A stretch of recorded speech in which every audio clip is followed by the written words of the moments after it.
최근에 이제 금리 인하할 거라는 얘기도 있었고 또 이제 금리가 더 이상 오르지 않을 거라는 이제 발표 그런 이제 기본적인 이제 배경 지식이 있는 사람들이 이제 느낌이 있는 거고 그다음에 두 번째는 뭐냐면 요새 비트코인하고 주식이 엄청 좋잖아요. 네. 최근에 그 비트코인도 뭐 인터뷰 하셨지만 지금 1억 돌파했다가 조금 이제 저점으로 돼 있는 건데 제가 근데 최근에 유튜브에서는 비트코인이 조금 1억 넘었을 때 오히려 지금 사는 건 아닌 것 같다고 단기 고점인 것 같다고 그렇게 말씀드렸는데 그리고 나서 좀 밀리더라고요. 안 그래도 네. 물론 이제 그게 뭐 중장기적으로 더 오르고 뭐 반감기가 있기 때문에 더 오르고 수요 공급에 의해서 오른다는 생각 말씀하시는데 그 말도 맞는데 제가 말씀드린 건 뭐냐면 사람들이 막 단기 고점 막 뉴스에 나올 때 그때 매수를 하게 되면은 그때는 좀 고점에 물린 경우가 굉장히 많더라고요. 뭐 부동산뿐만 아니라 주식, 비트코인 이제 그런 측면에서 이제 비트코인도 막 1억 넘는다, 막 더 간다, 막 이런 기사들 나왔을 때 있잖아요. 그때 오히려 사면은 좀 물릴 수 있다는 이런 경고성 얘기를 했던 거예요. 그래서 심지어 어떤 분들은 네. 손해를 보는 분도 계세요. 책 1억 300에 사서 네, 책 고점에 네. 9,600에 팔고 이런 경우가 있습니다. 그 변동폭도 못 맞아요. 견디는 못 거죠. 견디니까, 네. 예. 그러니까 그런 맞아요. 분도 계시다. 그러니까 이제 대부분 사람들이 이제 투자할 때 이제 많이 놓치는 부분이 뭐냐면 이제 좋다 오른다 그런 이제 기사들이 나오고 또 주변에서 이제 그런 얘기가 나오면 이제 그때 이제 들어가신 분들이 굉장히 많아요. 이제 사실 이제 그런 분들이 투자 초보분들이고 근데 사실 그렇게 되는 게 이게 머리는 이러면 투자하면 안 되는 거 알지만은 이제 마음이 그렇게 움직이는 거거든요. 마음이. 그러니까 본능적으로 남들이 사니까 나도 지금 빨리 들어가야 될 것 같다. 그 욕구를 못 참는 거예요. 그러니까 그때 이제 누르는 거죠. 네. 이제 매수를 하게 되고. 근데 그거를 해서 좀 기다리면 말씀하신 대로 좀 기다리거나 좀 이렇게 좀 아니면 분할 매수 전략으로 가면 되는데 또 이제 떨어지면은 또 못 참는 거예요. 이거를 막 불안하고 떨리고 이거 망하면 어떻게 하지? 그러니까 이제 마이너스. 그러니까 또 그거를 또 매도하는 거예요. 그래서 실제로 비트코인 하셔서 돈을 버신 분들도 물론 계시지만 또 의외로 돈을 많이 날리신 분들이 굉장히 많아요. 그러니까 그걸 못 견디더라고요. 못 견디니까. 네. 예. 그러니까 그래서 사실은 투자라는 게 제가 볼 때는 주식이건 부동산이건 뭐 이런 비트코인도 모든 투자 사람이 비슷한 게 뭐냐면 일단은 내 마음가짐을 먼저 자리 잡고 나서 하는 게 맞는 거지 그게 안 되는 사람들은 사실 투자하시면 안 된다. 그렇게 막 왔다 갔다 하시는 분들은 불안해서 어떻게 해요? 그다음에 실제로 비트코인은 또 밤새 또 보니까 밤에 밤잠 못 자시는 분들 되게 많을걸요? 이게 좀 브레이크 타임이 있어야 될 것 같은데 24시간 돌아가니까 계속 보잖아요. 다들 막 눈이 네. 시뻘개져가지고 새벽에 일어나고도 보는 사람도 계속.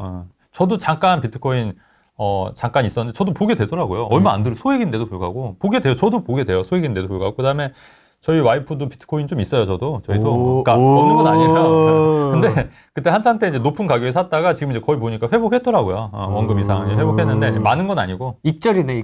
익절은 아니고 이제 할 수 있는 그 수익 구간이죠. 그래서 제가 막 팔라고 이제 이제 팔아. 얼마 안 되잖아요. 이제 본전 넘었으니까 팔아야 하는데. 이제 좀 더 기다려 보겠다고 하더라고요. 뭐 일단 근데 큰 돈은 아니고 그냥 조금. 그래도 네. 그렇게 돼 있고 저도 예전에 뭐 코인 같은 경우에는 뭐 이상한 잡 코인을 누가 좀 괜찮다고 해서 약간 소액으로 샀었다가 그거 좀 손해 본 적도 있고 그런 경험도 있고 했는데 저는 좀 안 맞더라고요. 이게 왜냐면은 이게 부동산은 딱 묻어두고 이제 하면 되는데 시시각각을 봐야 되니까. 안 보면 되잖아요. 근데 그게 쉽지 않더라고요. 저도. 사고 앱을 지우고. 이렇게. 근데 그게 또 쉽지가 않더라고요. 또 그 왜 잘못 지었다가 또 뭐 지갑 같은 거 잃어버릴 수도 있는 거 아니에요? 그죠? 그런 거에서 그런 것도 있고. 저도 계속 보게 돼요. 심지어 뭐 아니잖아요. 매출표도 계속 실시각으로 보는데 CCTV 보고 실시각으로 보는데 보게 되는 것 같아요. 그래서 그런 거 사람인지라 그렇게 되는 거기 때문에 그런 거는 조금 이제 투자할 때 좀 조심해야 된다. 근데 이제 제가 이 말씀 왜 드리냐면은 지금 주식도 올랐고 비트코인도 올랐고 다 올랐어요, 지금. 근데 사실 종착지가 요새 그 비트코인 수익 인증하는 게 결국 팔아서 압구정 현대아파트 산다 뭐 이런 기사 보셨을 거예요. 결국엔 이제 부동산이잖아요. 네. 네. 왜냐면 사람들도 아는 거예요, 이게. 왜냐면은 비트코인 계속 신경 써야 되고 또 이게 환급을 해서 내가 부동산을 묻어둬야겠다. 강남 아파트를 사야겠다. 뭐 강남 건물을 사야겠다. 이런 생각들이 있기 때문에 결국 종착지는 부동산이라기 때문에 이게 제가 볼 때는 그런 돈들이 지금 어느 정도, 그러니까 예를 들어서 뭐 저점에 사셨던 분들은 지금 어쨌든 익절 구간이 한 5배 올랐으니까, 대여섯 배 올랐으니까, 1년 만에 한 그 정도 올랐으니까, 뭐 이거 익절해서 이제 또 다른 거 부동산 사실 수도 있고, 뭐 이렇게 하시게 되면은 저희가 이제 그런 부동산을 이제 길목을 지키면 부동산도 좀 오를 여지가 있겠다. 이렇게 생각을 하는 거고, 저는 그 시점이 3월 말로 봤는데 지금 최근에 좀 그렇게 분위기가 좀 이어지고 있는 거죠. 그런 거 궁금해 하시는 분들도 네. 있는데 이 지금 주식하고 코인장이 굉장히 네. 좋다 보니까 네네. 요게 이제 좀 한번 사이클이 돌고 나면 이제 익절 시즌이 와서 이렇게 한번 싹 네. 지나가고 나면 네. 부동산에도 좀 훈풍이 불 수 있을까요? 라는 질문. 그렇죠. 네, 저도 그렇게 생각하는 거예요. 아무래도 그러니까 사람들이 그러니까 예전에 제가 한번 방송에서도 한번 얘기하고 제 책을 쓴 적이 있는데 신라젠 직원이 와가지고 현금 20억 갖고 왔다고 상담 받으러. 근데 그때 이제 위례신도시 아파트 제가 사드렸다고 했잖아요. 네. 그때 이제 절반만 이제 익절해서 위례신도시하고 남은 10억은 이제 그냥 주식을 갖고 있는 건데 대부분 이제 현명한 사람들은 이제 근데 신라젠이 그 이후로 완전히 바닥이잖아요. 그렇죠. 완전 그렇더만요. 꽝꽝. 네. 근데 그분은 이제 완전히 이제 고점에서 매도를 해서 이제 그 위례신도시 아파트를 샀으니까 굉장히 잘한 케이스고 대부분 이제 현명한 투자자들이 이제 돈을 또 불리는 것도 중요한데 또 제가 보니까 지키는 것도 굉장히 중요한 것 같아요. 그러니까 불리기를 잘하는데 지키지 못하는 분들도 간혹 계세요. 그러니까 예를 들어서 뭐 한참 돈을 잘 벌었다가 또 금방 날리신 분들 많이 봤거든요. 그래서 그렇기 때문에 근데 돈을 잘 지키기 위해서는 참 부동산만한 게 없지 않냐. 저는 또 그렇게 생각하거든요. 왜냐하면 부동산은 뭐 망할 일도 없고 뭐 무너지는 것도 아니고 무너지더라도 땅이 남는 거고 그리고 이제 뭐 월세나 전세를 받을 수 있는 것도 있기 때문에 이제 부동산이 훨씬 그런 측면에서는 안정적이고 또 이제 그런 돈의 흐름이 부동산으로 충분히 갈 수 있다 이렇게 판단하는 거죠. 미래를 읽으시잖아요. 무슨 소리 또? 비트코인의 미래 어떻게 좀 보십니까? 그러니까 저는 모르겠어요. 그러니까 비트코인은 중장기적으로 뭐 금과 유사한 골드 디지털처럼 그렇게 갈 것 같다는 말에도 일정 부분 일리가 있다고 생각하고 네. 다 맞는 얘기 같은데 이제 지금 봤을 때 단기 고점, 그러니까 여러분들 좀 주의할 게 뭐냐면 만약에 비트코인 투자하신다고 하면 정말 장기적인 관점에서 이제 투자를 하시고 소액으로나 자산의 어떤 일부분을 투자하셔야 될 것 같고 너무 몰빵을 하다 보면은 이게 이 흐름을 또 계속 불안한 거예요. 오르면 또 사고 싶고 떨어지면 더 팔고 싶고 이런 생각이 자꾸 들어서 오히려 또 수익을 많이 못 내는 경우가 굉장히 많더라고요. 실제로 저 아시는 분도 코인에서 한 8억인가 벌었다가 또 다 날리신 분도 있더라고요. 이게 저 몰랐는데 이게 코인도 뭐 콜옵션, 풀옵션 같은 게 있나 봐요. 네. 그래서 그런 거 했다가 엄청 많이 망했다고. 그래서 엄청 힘들어하신 분도 제가 봤거든요. 그래서 사실 투자라는 게 사실 쉽지는 않아요. 여러분 생각하는 것만큼 제가 많이 해보니까 그러니까 오랫동안 투자를 해서 잘 지키는 게 쉽지가 않더란 얘기예요. 그러니까 잠깐 피크에서 뭐 오를 수는 있는데 그거를 오랜 시간 정말 지켜서 꾸준히 하는 사람들은 정말 흔치 않더라. 그렇기 때문에 그런 부분을 잘 고민하셔서 투자 좀 조심해서 하시는 게 좋을 것 같고 뭐 너무 큰 돈 하지 마시고 일정 부분만 좀 하시는 것도 괜찮을 것 같고 다만 이제 제가 당부드리고 싶은 얘기는 뭐냐면 비트코인을 사는 시점은 제가 모든 자산이 투자 자산이 그런 것 같아요. 사야 되는 시점은 모두가 쳐다보지 않을 때인 것 같아요. 정말로 모두가 쳐다보지 않을 때. 그러니까 작년에 비트코인 막 되게 안 좋다 막 이런 기사 막 엄청 나왔을 때잖아요. 그러니까 저는 직감적으로 이때 비트코인 사면 괜찮을 것 같다는 생각을 했었거든요. 근데 이제 저는 비트코인을 잘 모르니까 그냥 안 했고 또 이제 저는 이제 안 맞는 것 같아서 안 했는데 오히려 그때 샀어야 되는 거고 오히려 지금은 좀 어느 정도 수익이 나신 분들은 팔아야 될 타이밍이 아닌가. 물론 팔았다가 또 다시 좀 떨어지면 그때 또 살 수도 있는 거잖아요. 근데 어쨌든 제 생각은 지금은 좀 매도 타이밍이 아닐까. 저는 좀 그렇게 보는 측면이 강한 거죠. 그럼 상대적으로 좀 얘기가 덜 나오는 게 네. 부동산이면 지금 네. 부동산이 기회인가요? 그렇죠. 제가 이제 말씀드렸듯이 주식이나 비트코인에 이제 올라간 게 항상 이제 선행지표, 후행지표라고 얘기해서 주식이 먼저 오르고 부동산이 늦게 오르거든요. 후행지표로 해서 주식도 좀 많이 오르는 상태이기 때문에 이 돈이 분명히 부동산으로 넘어올 타이밍인데 지금 이제 그 부동산을 넘어가기 위해서는 좀 몇 가지 좀 그 제도가 좀 보완이 돼야 돼요. 일단은 취득세 완화. 취득세 완화 부분도 있고 대출 규제 완화라든가 뭐 DSR 점점 강화되고 있긴 하지만은 또 이제 또 LTV는 풀려서 지금 다주택자 DSR은 적용 안 되지만 LTV는 풀렸어요. 60%까지. 그래서 그런 부분이 있고 뭐 이런 규제 완화, 그다음에 이제 이런 부분들이 좀 완화가 되고 하면은 조금 움직일 여지가 더 크다고 보는 거죠. 강남 아파트도 3억 날아갔다. 이게 뭐냐면, 이제 강남 같은 경우에 계속 오를 것만 같은데, 구축 아파트 같은 경우에 도굴레슬이 이제 지난 4월 35억 5천만 원에 직전 이제 32억 8천만 보다 한 2억 정도 떨어졌다는 얘기예요. 네. 근데 이제 도굴레슬 같은 경우 이제 이게 왜 그러냐면, 이제 이런 거죠. 물론 이제 새 아파트 같은 경우에는 많이 오르기도 하는데, 강남 아파트 같은 경우는 최근에 이제 이슈가 뭐냐면 이제 재건축 분담금이 이제 생각보다 많이 나온다는 거예요. 그래서 이제 지금 준공 22년 차 이제 강남 약간 애매한 구축들 있지 않습니까? 이제 애매한 구축들도 이제 가격들이 좀 떨어진 매물들이 있다. 이제 왜냐하면 재건축 분담금이나 이런 게 생각보다 많이 나오기 때문에 이런 거는 오히려 좀 가격이 좀 보합이다 이렇게 떨어진다 이런 얘기가 있거든요. 근데 저는 이 기사를 보면 우리가 또 역발상으로 이렇게 그 떨어진 가격 있지 않습니까? 전반적으로 올랐을 때 네. 이렇게 떨어진 가격대에 들어가는 것도 나쁘지 않다는 생각이 들어서 이런 기사를 이제 역발상 측면에서 한번 갖고 와서 이렇게 좀 떨어진 매물들이 실제로 있으면 한번 이런 것도 한번 해보는 것도 나쁘지 않겠다 이런 측면에서 말씀드리려고 이런 기사를 좀 갖고 온 거예요. 강남 재건축 어떻게 보십니까? 강남 재건축 같은 경우에 그래도 이제 강남 재건축은 수요가 네. 있고 입지가 좋아서 분담금을 낼 여력들이 좀 어느 정도 되세요. 근데 이제 뭐 상계동이나 뭐 이런 데보다는 그래도 상대적으로 그 여력들이 되시니까 재건축 분담금 낼 수 있잖아요. 그래서 이제 입지, 그 다음에 이제 점점 조금 더 이제 그들만의 성이나 리그로 갈 확률이 높다고 보는 거예요. 이제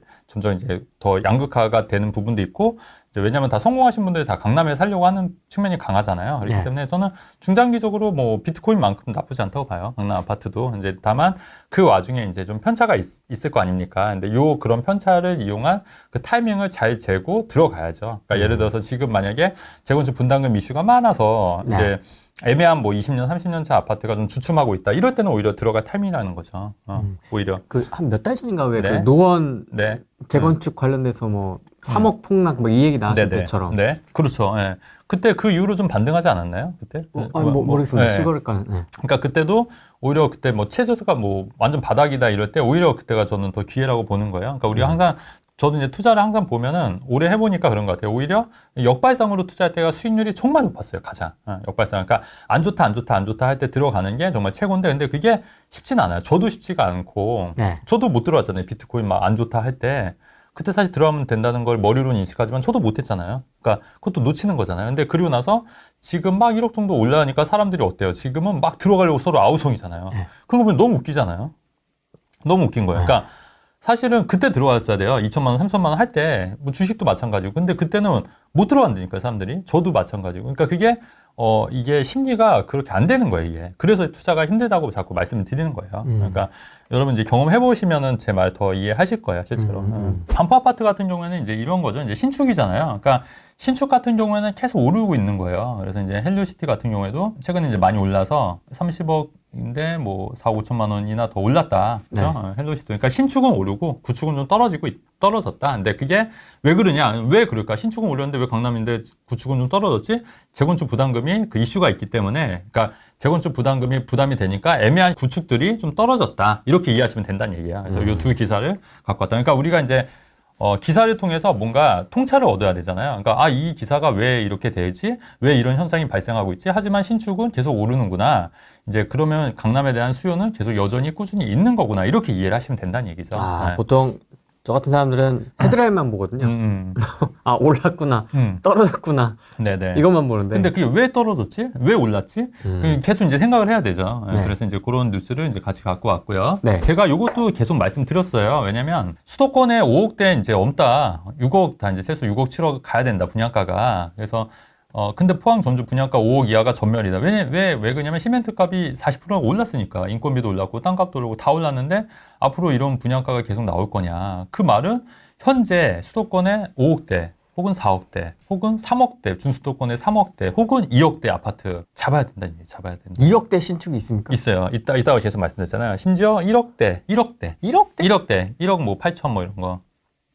그런 거는 제가 볼 때는 괜찮다. 근데 그거를 잡기가 쉽지가 않다. 왜냐면 더 떨어질 거라고 생각한다, 사람들은. 네.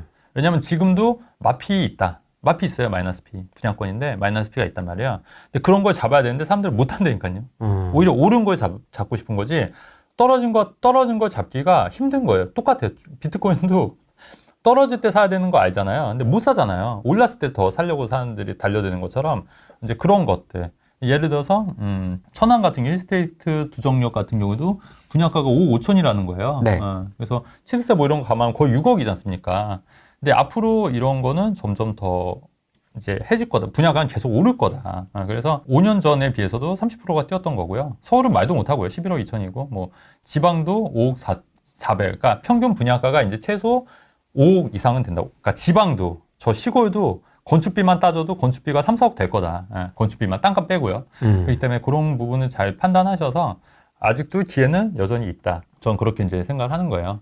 서울 11억, 지방 6억, 그쵸. 5억. 근데 서울은 이제 그게 이제 건축비인 거고 땅값까지 포함하면 뭐 거의 뭐 뭐 12억, 18억, 뭐 좋은 입지에는 뭐 거의 18억 뭐 이렇게 하는 거고 그렇지 않습니까? 좋은 입지에 따라서 또 달라지는 거죠 분양가는. 네. 그래서 분양가는 이제 계속 오를 것 같고 그다음에 그래서 요거는 그 제가 말씀드리고 싶은 건 뭐냐면 그 특공 있지 않습니까? 그래서 보면은 신혼부부 특별공급 수도권과 지방을 가리지 않고 인기가 떨어지고 있다. 왜냐하면 분양가가 계속 오르니까 아무래도 의미가 좀 없어지는 거잖아요. 이제 이런 부분도 같이 좀 고민해서 이제 너무 특공으로만 이제 청약을 노리는 거 전략보다는 네. 그러니까 이미 오른 거를 특공하는 것보다는 이미 이제 분양권 중에서 좀 저평가돼 있는 것도 분명히 있을 거란 얘기예요. 심지어 마이너스 비 그런 거를 사는 게 오히려 현 시점에서는 더 맞는 거다. 특공 노리지 말아라. 그 말씀도 드리고 싶은 거예요. 사람들의 인식 자체가 정말 많이 좀 네. 이 중심지 신축 새거 네네. 비싼 거로 가야 네. 된다. 좋은 입지로 가야 네네. 된다. 이게 조금 틀에 그렇죠. 박혀 가는 것 같아서. 그렇죠. 그러니까 돈이 많으신 분들은 그게 맞다는 얘기예요. 돈이 많고 그래서 이제 저도 이제 항상 말씀드릴게요. 이원화 전략을 말씀드리는 거예요. 이원화 전략. 그러니까 저도 지금 그렇게 하고 있는 게 네. 저도 사는 집은 계속 바꿔가면서 비과세로 받으면서 하고 있고 또 그 외에 투자하는 물건들도 굉장히 많잖아요. 그래서 저도 이번에 등기를 6개 치잖아요. 네? 이번에 6개. 6개 쳐요, 6개. 언제요? 네. 이번에 다 칠 거예요, 이번에. 상반기에? 예, 다, 예. 이미 다 세팅해놨고, 예. 근데 그 중에서 이제 2개는 이제 정말 운이 좋게도 그 진천이잖아요, 진천. 근데 이게 분양가가 2억인데 이번 전세 2억에 전세 계약을 했어요. 그러니까 돈이 하나도 안 들어간 거예요. 그 6개 중에. 그러니까 2개는 이제 돈이 안 들어간 거. 나머지 4개만 이제 대출 받아서 이제 하고 월세 놓으면 되는 거예요. 그럼 그 4개가 다 새 아파트예요? 네. 그냥 입주하는 거. 그러면 그럼 6개네요. 지금 새 네네. 아파트가 추가되는 게? 네네. 오. 네. 그래서 그거 해서 하는 거고. 그래서 그 2개는 요번에 전세 계약해서 갔다 왔거든요. 그래서 근데 그거는 지금 한 6천 정도가 오른 거예요. 그러니까 2채니까 1억 2천 정도 오른 거고. 그 34평은 더 많이 올랐는데 제가 갖고 있는 건 이제 28평이니까. 근데 이제 재밌는 게 뭐냐면 그게 이제 분양가 28평이 분양가가 2억이었고 그게 이제 무순위 청약으로 그러니까 무순위가 아니라 1순위, 2순위에서 다 미달이 났던 거거든요. 그래서 그것도 이제 많이 했다고 말씀드렸잖아요. 그 충북 진천 혁신도시 말씀드리는 거예요. 근데 그게 분양가 2억인데 전세가 2억이면은 그다음에 계약금 저는 이제 넣은 게 2천만 원이지 않습니까? 2개 해봤자 4천인 거고. 물론 이제 하나는 그 중도금 대출을 안 받고 잔압을 했었어요. 요번에 이제 회수가 되는 거예요. 왜 그거는 잔압하셨어요? 중도금 대출 안 나오니까 허그 보증 때문에 또 다른 건이 있어서 전세를 2억에 놓으면은 돈이 안 들어가는 거예요. 그러니까 그러면 2천만 원을 투자해서 뭐 한 채당 예를 들어서 뭐 6천에서 8천 정도 이득이 났다고 하면은 한 1억 6천이잖아요. 그러면 거의 비트코인보다 그 수익률이 높지는 않지만 나쁘진 않잖아요. 그래도 물론 이제 시간이 한 2년 된 거긴 하고 지금 팔면 세금 때문에 못 팔긴 하지만 어쨌든 이제 입주하고 2년 있다가 이제 팔 계획이거든요. 그래서 그래도 나쁘지 않지 않습니까? 일단 돈이 안 들어가니까. 그래서 여러분들 생각해 뭐냐면은 이원화 전략. 그렇다고 제가 이렇게 조금만 잔챙이들만 하냐 아니잖아요. 아시다시피 뭐 강남 재건축 아파트도 있고 그런 것도 이제 크게 돌아가는 거예요. 그거는 이제 실거주 위주로 가는 거고 이제 제가 이제 예전에 그 김포나 청주나 그 뭐 위례나 뭐 여러 의정부나 이런 거 뭐 여러 가지 사놓던 거 있지 않습니까? 이런 것들은 이제 수익이 다 올라간 거잖아요. 그러니까 그거는 올해 팔까 내년에 팔까 그것만 고민해 보는 거 하는 거예요. 올해 팔까. 그러니까 올해 안에 팔 것들 그다음에 내년에 팔 거. 근데 그런 거는 이미 4, 5년 전에 투자했던 거라 이미 다 수익이 넘어간 거예요, 구간이. 그러니까 그거는 이제 양도세 내고 팔 거. 그렇게. 그러니까 이원화 전략. 그러니까 무슨 말이냐면 내 집 마련은 별도, 내 집 마련은 별도. 그다음에 이제 이렇게 조그맣게 투자하는 거는 또 여러 개. 그리고 오피스에서 월세 받는 거, 아파트 소형 아파트에서 월세 받는 거 그런 것도 별도. 수익형 부동산, 매매 차익형 부동산, 내가 살 집 이렇게 그렇게 따니까 또 3원화네요, 3원화. 내 집 마련, 그다음에 매매 차익용, 월세용 그렇게 3원화 그렇게 하실 수 있다는 얘기야. 근데 여유 자금이 없으신 분들 이게 다 가능 안 하잖아요. 근데 그런 분들은 당연히 이제 내 집 마련하고 그러니까 내 집 마련 먼저 내가 최종주택 먼저 마련하고 2주택, 3주택으로 갈지 뭐 2주택 가고 나머지는 월세 받는 걸로 갈지 이건 또 이제 판단하셔야 되는 거고. 근데 자금이 없는데 이러고 어떻게 하냐고요. 자금 없으신 분들. 그런 분들은 1주택 가서 또 일시적 1세대 2주택 활용해서 비과세로 자산을 키우는 방법이 있다는 얘기고. 근데 이제 그럼에도 불구하고 내가 진짜 자산이 예를 들어서 2년 전에 딱 2천만 원 있었다. 2년 전에. 네. 그럼 진천 그거 했으면 됐다는 얘기예요. 2천만 원 있으면. 계약금만 넣고. 그리고 전세 2억 놓으니까 돈이 안 들어가는 거죠. 하나도. 그리고 2년 있다 파는 거죠. 사람들이 많이 고민하고 있는 것들 중에 하나가 수도권이나 수도권 외곽 혹은 지방에 뿌려놓은 그런 자잘한 애들을 어떻게든 팔아가지고 똘똘 뭉쳐서 수도권으로 들어가려고 하나로 뭉쳐서 들어가려고 고민을 많이 하는데 대표님은 여전히 뭐 계속 그렇게 이제 쪼개서 투자를 하시네요. 네, 그러니까 저는 아예 그 공시지가 1억 이하는 안 했잖아요, 제가. 아예, 그러니까 그런 완전히 짠챙이들은 안 한 거예요. 그러니까 나름 그래도 이제 신축 아파트인데, 이제 이거 진천 같은 경우도 분양가 2억이긴 하지만 신축인 거잖아요, 새 아파트. 그러니까 그렇기 때문에 이제 그런 거를 굳이 팔 이유가 없는 거죠. 왜냐면 많이 올랐으니까. 근데 이제 기존에 하셨던 분들은 이제 갭 차이 막 1,000만 원, 2,000만 원 진짜 완전히 그 갭, 그런 거 있잖아요. 지방에. 그런 거는 이제 오르지도 않고 안 오르니까 이제 그런 거 갖고 있다가, 그다음에 지금은 제가 트렌드가 지금 뭐라고 했냐면 수도권 시대라고 했잖아요. 수도권. 지방보다는 수도권 시대. 이 기사도 갖고 왔는데, 그러다 보니까 이제 당연히 팔고 수도권 넘어야겠다 이런 생각들을 갖고 계신 거죠. 근데 저랑은 좀 다른 거죠. 저는 지방은 아예 없잖습니까. 지방 해봤자 뭐 춘천이나 뭐 청주나 이제 준수도권이라고 말씀드리잖아요. 준수도권. 충청도도 준수도권. 충청도까지. 강원도도 준수도권. 네, 왜냐면 이게 GTS로 연결이 되면 이제 그 물리적인 시간이 훨씬 더 이제 줄어들기 때문에 이게 준수도권이라고 이제 표현을 한 거잖아요. 네. 거기까지 있고, 그리고 뭐 제가 뭐 지방 저 멀리까지 간 건 아니니까 이미 그런 것도 어느 정도 좀 예상을 한 거죠. 그래서 기사도 아마 이걸 가져오신 것 같아요. 네. 수도권 공급 부족 시대가 온다. 네, 그래서 맞아요. 그래서 제가 계속 말씀드리는 게 이제는 수도권 시대라는 거예요. 지방보다는 수도권 시대. 그리고 이제 일부 전문가들 얘기했듯이 뭐 예전에 갭 투자할 때 막 지방이 막 오를 때도 있었지 않습니까? 근데 그때는 노무현 정부 시절이었고 지방 분권 시대였어요. 근데 지금은 지방 분권 시대가 아니고 오히려 수도권에 집중하고 있는 시대고, 어제 윤석열 정부가 어제 용인 가셨잖아요. 용인에서 용인이랑 화성이랑 어디 또 창원인가요? 거기 도시 만든, 투자하겠다. 용인 반도체 클러스터 더 빨리 짓겠다 말씀하잖아요. 그러니까 그런 지역들이 지금은 대세다. 거기다가 GTS A, B, C, 실제로 GTS A는 우리가 타본 적이 한 번도 없지 않습니까? 근데 만약에 타면은 이제 고속 지하철이니까 이게 훨씬 빨라지고, 정말 편리하구나 이런 생각들 들게 되면은 이제 수도권 시대가 더 빨라진다. 저는 그렇게 되기 때문에 지방보다는 지금 빨리 수도권을 턴하는 게 맞다고 제가 누차 말씀드리는 거예요. 네, 그래서 이것도 보시면 동탄. 네, 동탄이잖아요. 네, 여기 보시니까 입지나 이런 거는 이제 한번 보시면 될 것 같고요. 네. 그 분양가가 한 7, 8억 정도로 예상되면은 그래도 이게 그 근처 인근 시세가 한 9억에서 10억에 이루어지니까 최소 2억 원 정도 시세 차익을 기대해 볼 수 있다는 얘기예요. 그래서 이제 여기는 경쟁률이 좀 높을 거라고 하고, 서울 분들도 청약통장이 있으면 가능하실 거예요. 네. 그래서 이런 데도 한번 넣어보시는 것도 괜찮을 것 같다는 말씀을 드리려고 한번 해보는데, 여기 보시면 아마 이 경쟁률이 좀 높을 거예요. 근데 여기 보시면 댓글이 안 나왔네. 제가 예전에 한번 본 건 댓글을 부동산 펌프질 하려고 이런 기사 올린다고 이런 댓글들이 꽤 많이 달리더라고요. 근데 그거는 현실을 제대로 모르셔서 하는 얘기예요. 그러니까 이게 물론 이 기사가 일부 이거를 홍보하는 기사일 수도 있어 보이지만, 실제로는 이거 팩트만 봤을 때는 이게 맞다 판단이 되면은 여기서부터 돈 되는 정보가 보이는 거예요. 그러면 여기 만약 청통장에 있으면은 실제로 만약에 이게 분양가가 인근 시세가 9억에서 10억인데 7억에서 8억에 분양하면은 안전마진이 2억 정도, 2억, 3억이 확보가 되는 거니까 안 할 이유가 없다. 이렇게 보시면 되는 거고, 그다음에 GTS-A가 또 개통이 되면은 이 동탄도 더 좋아지는 지역이니까 이제 이런 것도 같이 감안해서, 그래서 우리가 이제 신문을 볼 때 그냥 이런 거 흘겨 보내시면 안 돼요. 그리고 광고성 기사인 것 같아도 실제로는 아니다. 그러니까 광고성 기사인 것 같지만 아니다. 하지만 이런 기사 중에서 또 실제 광고성 기사가 있거든요. 맞아요. 그러니까 갈라서 봐야 돼요. 네, 그러니까 그거를 분간을 할 줄 알아야 돼요. 분간을. 맞아요. 근데 저는 오래 해보니까 이게 돈 되는 기사구나, 이게 광고성 기사구나, 이게 이제 파악이 되더라고요. 그러니까 이런 거를 자꾸 연습을 하시면서 이게 돈 되는 기사인지 광고성 기사인지 체크를 하셔야 된다는 얘기죠. 그러네요. 이게 광고 기사긴 한데 분양가 자체를 뭐 거짓으로 쓸 수는 없으니까. 그렇죠. 네. 그렇죠. 네. 그러면 기대하시겠지만 여러분들이 동탄역 엘리움 더 시그니처 사요? 네, 그러니까 이거는 살 수 있는 건 아니고 청약에 당첨이 되시면 되는 거니까 한번 해보시라는 얘기예요. 넣어요? 네, 넣으세요.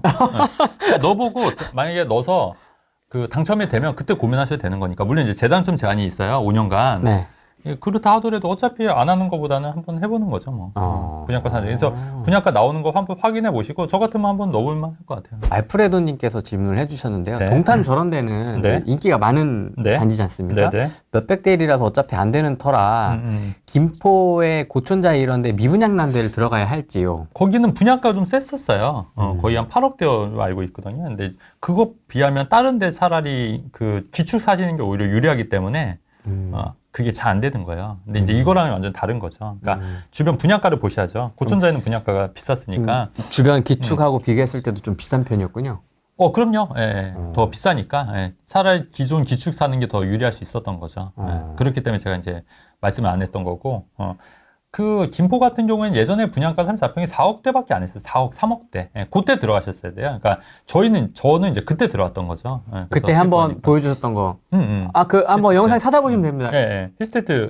치면 나옵니다만. 근데 그 앞으로 바로 요번에 5호선 연장이 확정이 된 거거든요. 예, 그럼 바로 역세권이 되는 거예요. 그 아파트 단지의 역세권이 되면 5호선이 뚫리면 여러분 바로 뚫리면 5호선 타고 김포공항까지도 가지만 마곡도 가고 여의도도 가고 광화문도 가는 거예요. 안 올릴 이유가 없는 거죠. 착공하고 완공이 되면 시간이 가면 갈수록 무조건 오르는 거예요. 근데 그거를 이제 저는 싸게 샀으니까. 최진권 대표님처럼 신축 청약 미분양 위주의 투자 방식이 이득을 볼 것 같긴 한데 신도시 분양권은 입주할 때 매정 갭이 너무 커서 등기치기가 너무 힘듭니다. 그 말씀 제가 드리는 게 뭐냐면 옥정 같은 경우에도 옥정도 한번 볼까요? 얼마나 올랐는지. 예. 옥정도 제가 최근에 사드렸던 분이 고맙다고 옥정 제일 풍경치 한번 볼까요? 옥정 신도시 옥정 대성 베르를 한번 볼까요? 대성 베르. 이게 분양가가 3억 7천이었거든요. 한 1억 올랐네, 여기도. 지금 인근 시세가 보니까. 네. 아, 그렇습니까? 네. 이거 한번 실거래가 한번 내가 볼까요? 네. 4억 1천 이 정도인데 4억 3,500이고. 네. 이게 분양가는 3억 7천이었어요, 이렇게. 큰 평수 그 시세는 한 1억 정도 오른 것 같아요, 지금. 얼추. 실거래는 뭐 한 7, 8천 된 것 같고, 요거는 좀 싸게 팔렸네요. 109입니까? 네네. 4억 이게 34평이니까.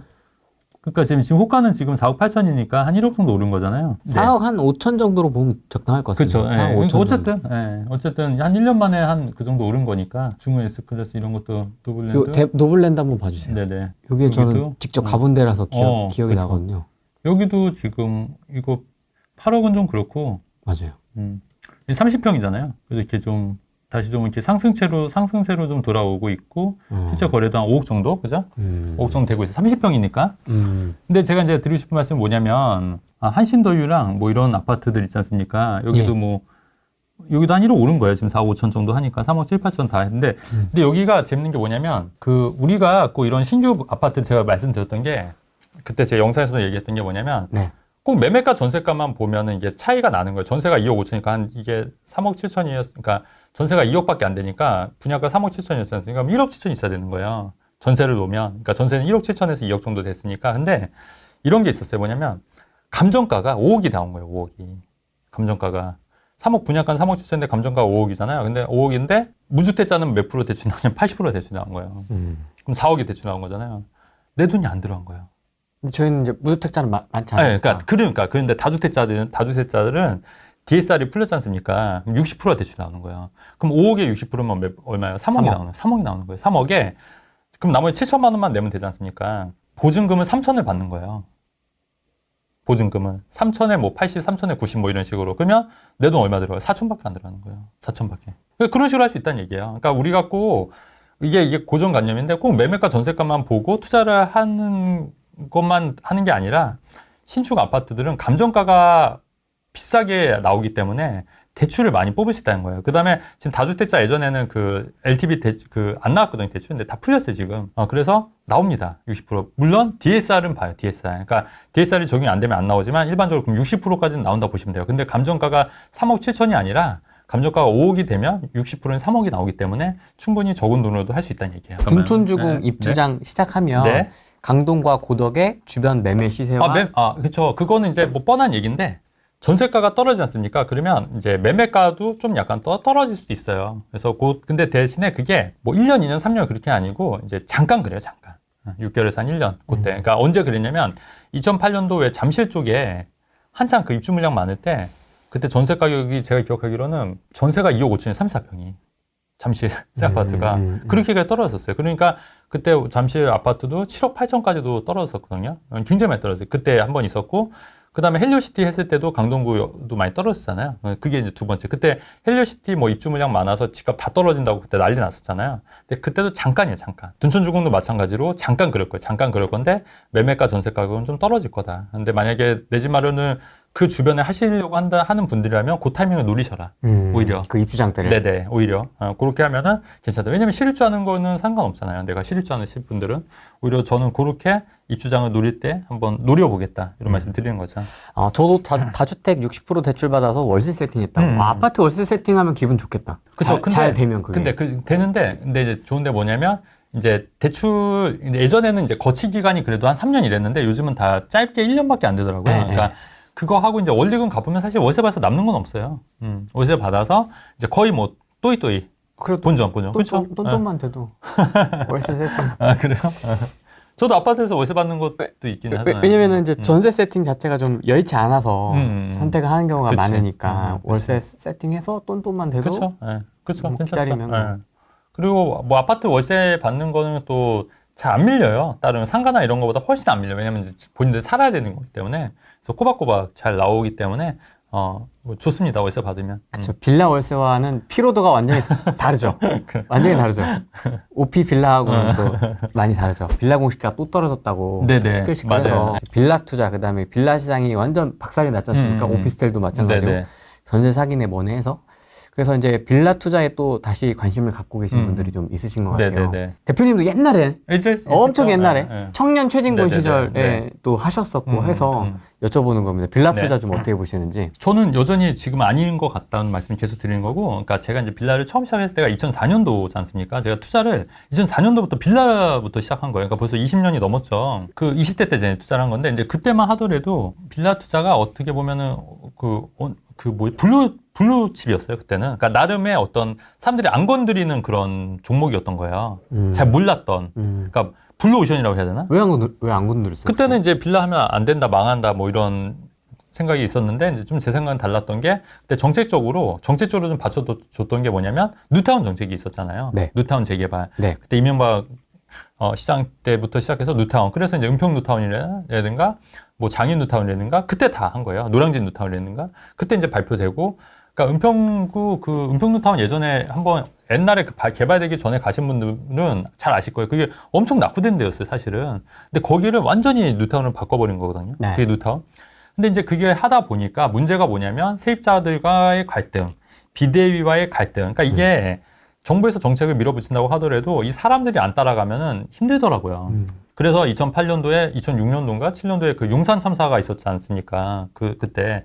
그러면서 이게 완전히 꺾인 거예요. 뉴타운 재개발이. 그리고 심지어 어떤 게 있었냐면 그때 막 서울만 그런 게 아니라 경기도 뉴타운도 많았잖아요. 그게 다 무산이 돼버린 거야. 다 해제. 그러니까 이게 좀 벙친 거죠, 너무 저는. 왜냐면은 다 정책 이런 걸 보고 믿고 들어갔는데 갑자기 안 한되겠다는 거예요. 해제가 되고. 미치고 팔자뛸 노릇이죠. 네, 그래서 저는 그다음부터 안 한다는 거예요. 왜냐하면 변동성이 너무 크니까. 근데 모아주택도 그래요. 취지는 좋아요. 조그맣게 이제 소규모로 개발하고 하는데, 근데 사람들이 안 따라가잖아요, 지금. 세입자도 그렇고, 다 보니까 얼마 전에 어디 가보니까 그 모아주택 자기네들은 반대한다고 이렇게 플래카드 걸어놨더라고요. 어디였더라? 최근에 간대요. 어디 지나가다 제가 봤거든요. 우리는 모아주택 반대한다. 이렇게 플래카드로. 비대위. 여기다. 우리 저기 그 개포동 그 구시장. 거기요? 네, 거기 개포동에 자기네들 안 하는 플래카드 걸어놨더라고요. 거기 좋은데? 근데 이제 주민들은 원치 않는 거예요. 또 상황이 다르니까 각자. 주민들은. 그러니까 그러면 거기 또 싸워야 되는 거고. 그러니까 입지가 아무리 좋아도, 근데 그거 입지는 아무리 좋아도 개포동 거기 되면 좋죠. 하지만 사람들이 원치 않고 싸워야 되니까. 근데 그렇게 되면은 문제가 아니고 그냥 하송세월 보내고 또 정권 바뀌고 정권 만약에 또 바뀌잖아요. 그래서 이제 그 다음에 그 서울시장이 누구였냐면, 그러니까 원래 이명박, 그 다음에 서울시장 봤을 때는 이명박, 그 다음에 오세훈, 그 다음에 누구였냐면 박원순이었잖아요. 박원순 되면서 완전히 다 없어진 거야. 다 갈아엎어. 가만히 있어. 네, 그러면서. 그림 그리고. 네. 그리고 옛날 아파트 두 동 남겨놔. 역사 유물이라고 하면서 사업성 다 깎아먹고. 신발들이. 신발 쌓아놔. 벽화 그려. 전망대 만들고. 추억의 정책이었어요. 그러니까 정권이 바뀌면 우리나라는 정권이 바뀌면 그냥 확 바뀌는 거예요, 이게. 근데 그런 정권에 가장 민감한 게 바로 빌라잖아요, 빌라. 제가 볼 때는. 그래서 하지 말아야 해. 그래서. 빌라. 네. 그래서 하지 말아요. 정권 바뀌고. 그 다음에 이게 그 세입자들 뭐 이런 게 이게 그 이해관계가 얽혀 있으면은 진짜 힘들다. 그래서 안 하시는 게 맞겠다. 2004년도에도 빌라 사면 망한다 했는데 지금도 빌라 사면 망한다 이런 분위기인데. 그러네. 근데 그때랑은 좀 다르지. 그때는 그게 이제 블루오션으로 막 뜨던 시기였고요. 근데 지금은 이제 좀 많이 보편화돼 있고.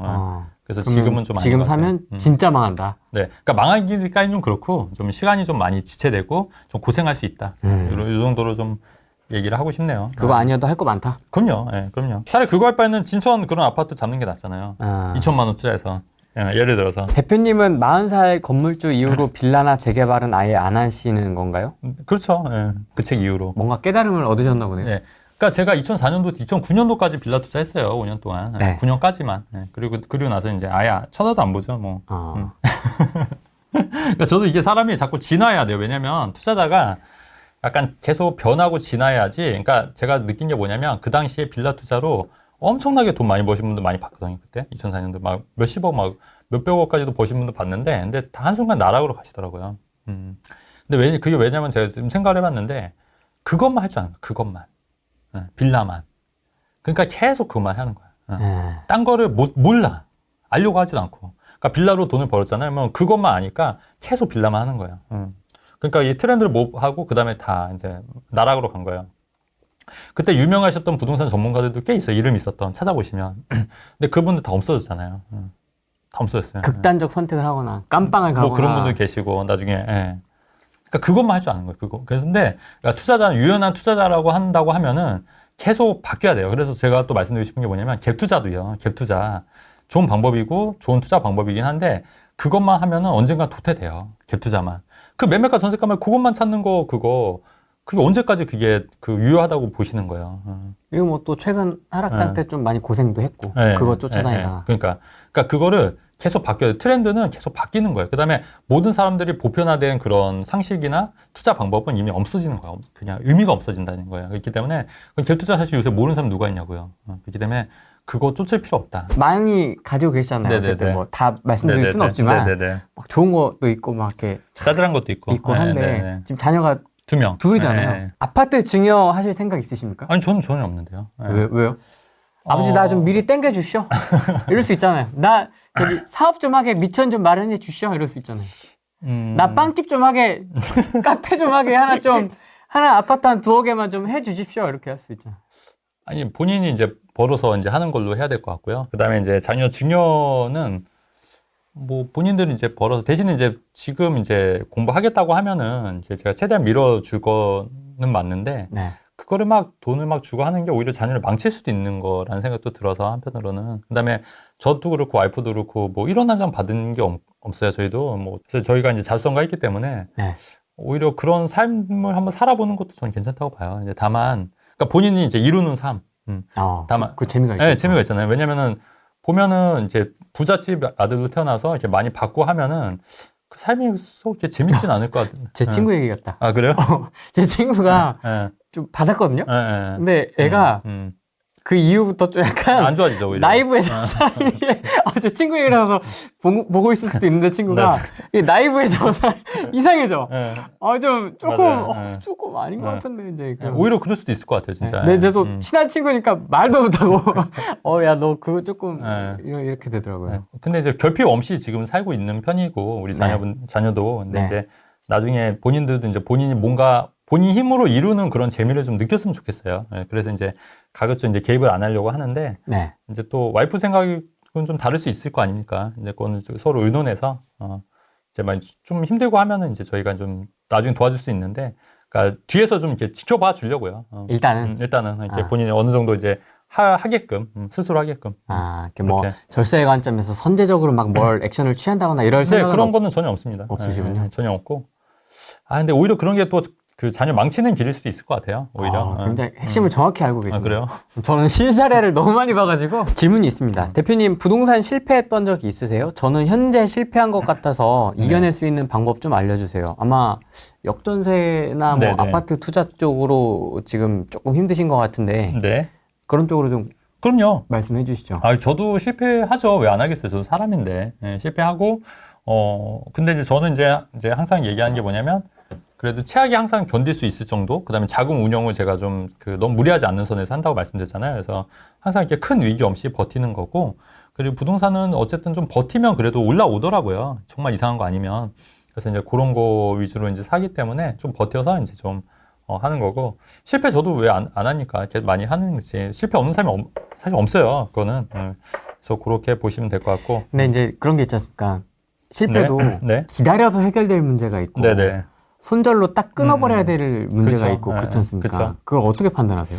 그렇죠. 그러니까 아파트나 이런 거는 그래도 좀 기다리면 해결이 되는데, 아까 말씀드린 잘못된 빌라라든가, 잘못된 뭐 상가라든가, 잘못된 지식산업센터라든가, 그런 것들은 좀 과감하게 손절할 필요도 있죠. 아니면 요번 최근에 생수기라든가 이런 거는 과감하게 손절해야 되는데, 이제, 그러니까 그래서 제가 계속 말씀드린 게 아파트 위주로 하면은 아파트는 그래도 기다리면 어느 정도 올라옵니다. 그래서 정말 이상하는 거 아니고 안 샀으면 그냥 어느 정도 올라오니까 그런 건 좀 버티고 기다리셔야 된다. 이런 말씀 좀 드리는 거죠. 개포 디지 아너지도 왜 보면은 이렇게 임대 아파트가 이렇게 따로 있어요. 그 앞에 두 동, 그러니까 이렇게 있잖아요.